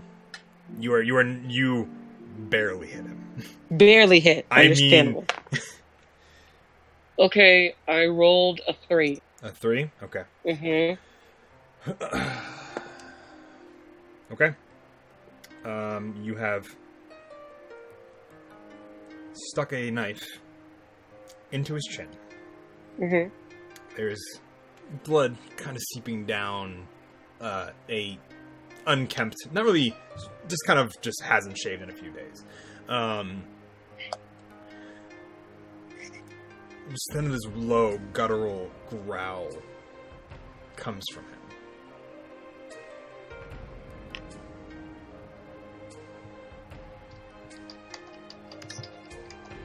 I love your narration, but you're killing me, bro. Who are you throwing it to? I'm gonna throw it to Rachel. Dr. Rachel. Oh, God. Wait, you're going to put me into the mouth of the beast to try to save you. It's the only one left. I mean, No, we're in a new round. There's whoever. Yeah. Yeah, everyone. Yeah, he just picked you because he wanted you to go first. Oh, okay. I mean, I can. I've got faith in my team that you guys will probably try to take him out, but... He is still standing, unfortunately. You can throw it to me. I'll come to you. Don't worry about it. Should I pick someone else? No, I'm good. Okay. All All right. right, Yep, up to you. Doc, Right. it's all you, buddy. Won't you, David? And then I'll do my army crawl. Okay. Field medic. Crouch over. Oh, well, that's quite the wound you got there. Gauze. And more gauze, more adrenaline. Everybody's going to be hyped up on so much hyping drugs that you guys won't be able to know front from back. That hype train, man.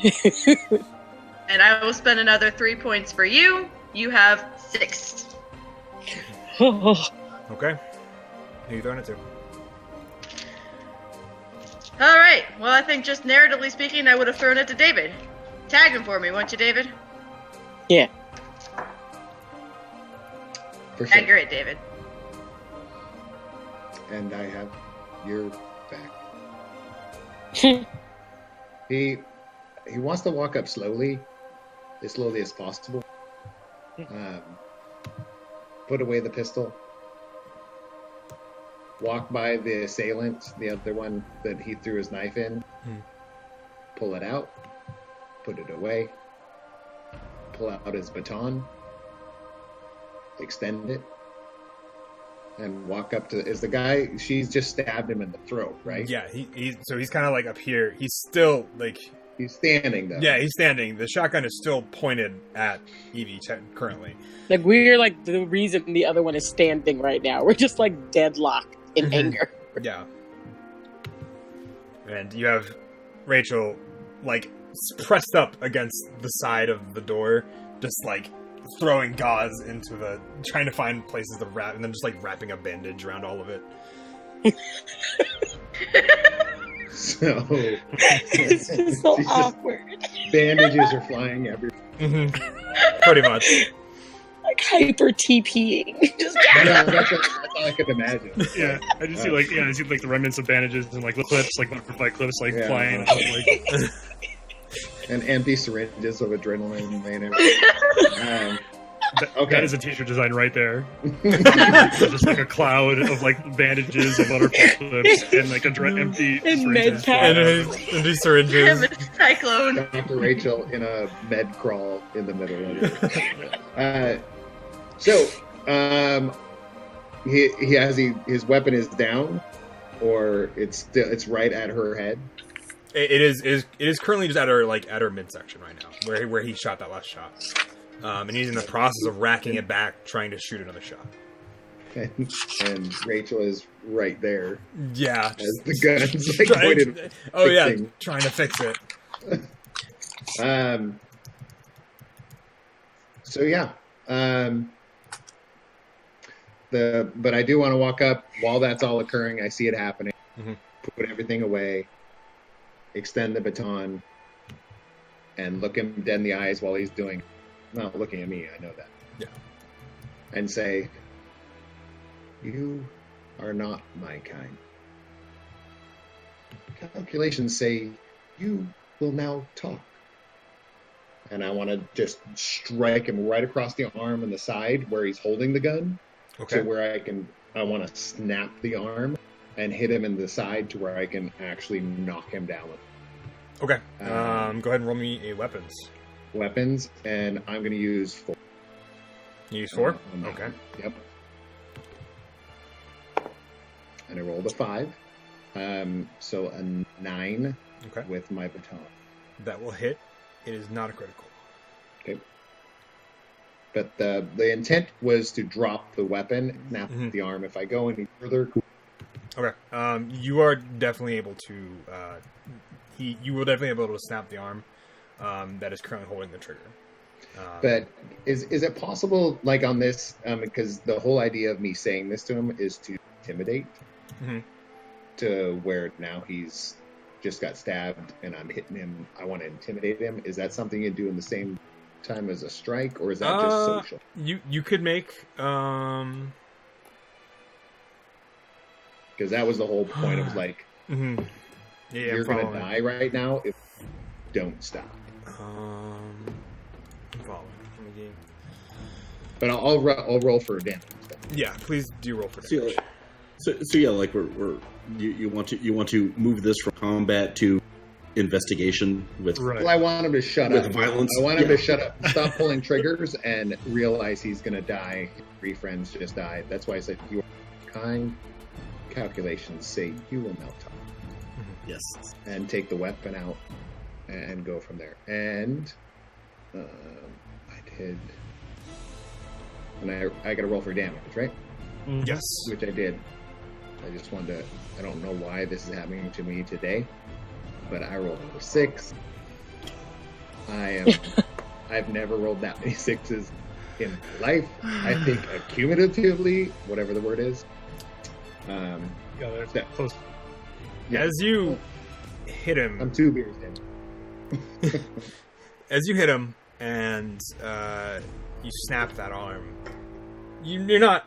Nobody, I don't think anybody in this situation is expecting the just crumple of the entire body as it falls. You still have a grip on the knife as it begins to, as he falls. Do you let go of the knife or do you hold on to it, Evie?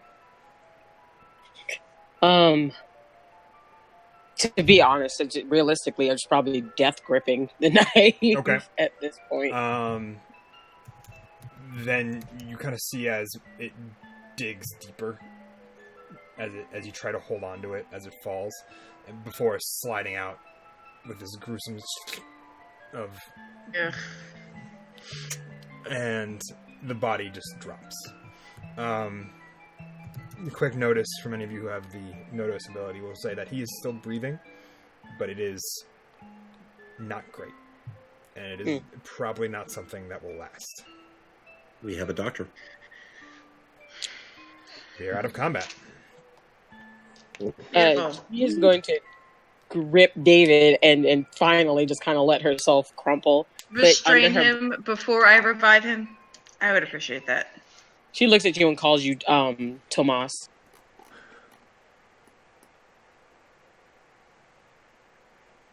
Before David, that is who she's like gripping because you were the one that and you're the closest person other than Dr.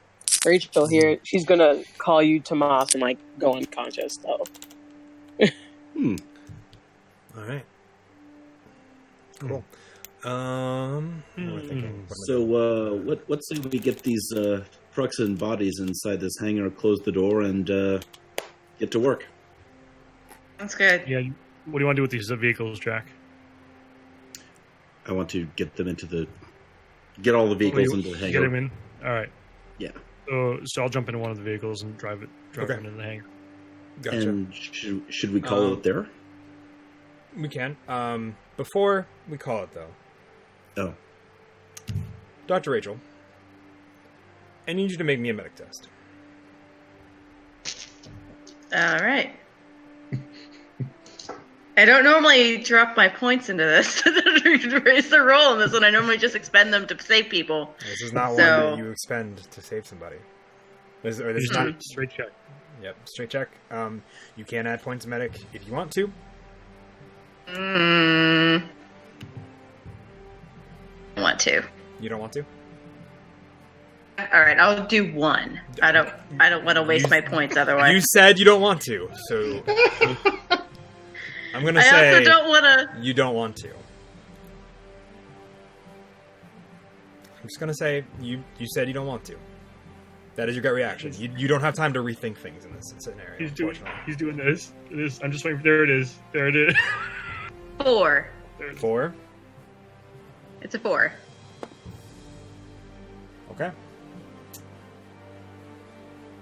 All right. That sounds like a good place to call it, though.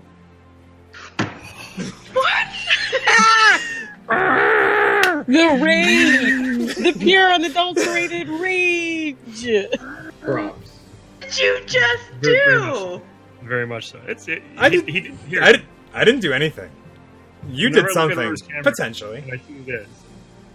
When I see this, I know one of us is going to get hurt. I guess we'll have to find out next time.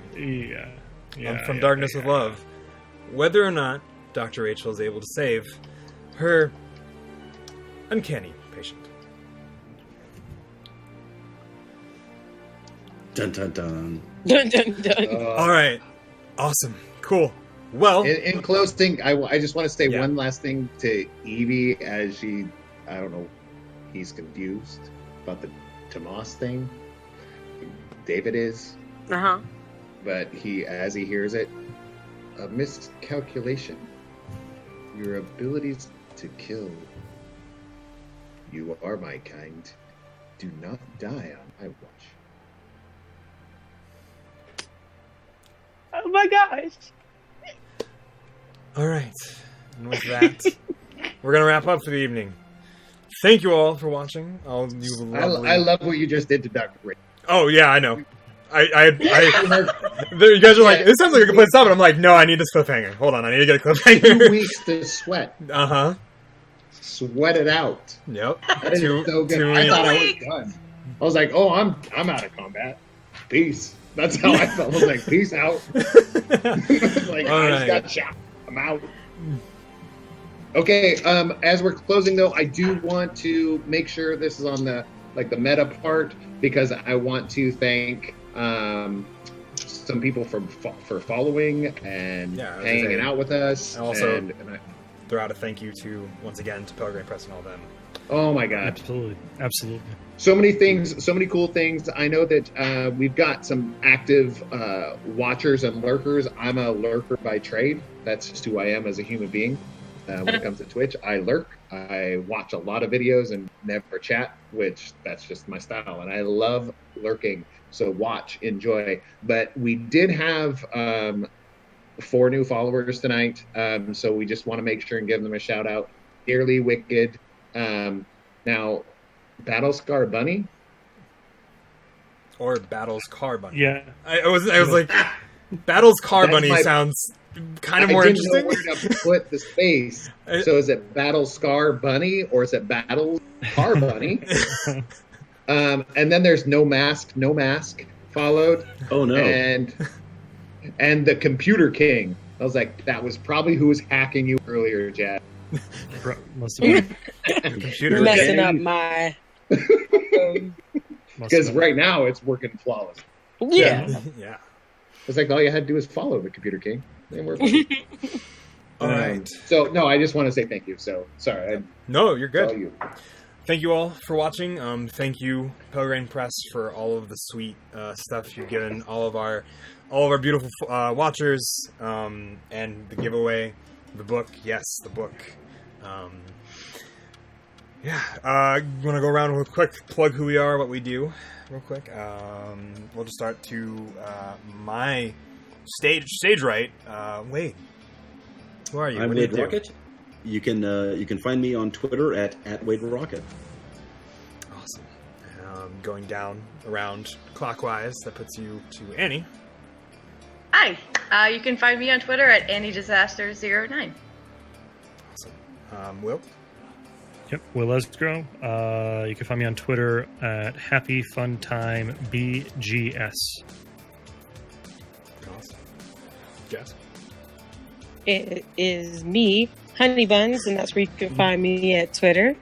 I don't do things. This is pretty much You do now. There'll be stuff coming soon, but never know.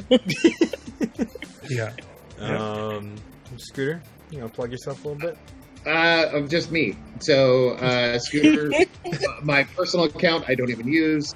I mean, I'm on it. I know it's there. That's but good. Good time to tabletop. That's right now. That's when it comes to social media. That is 100% me.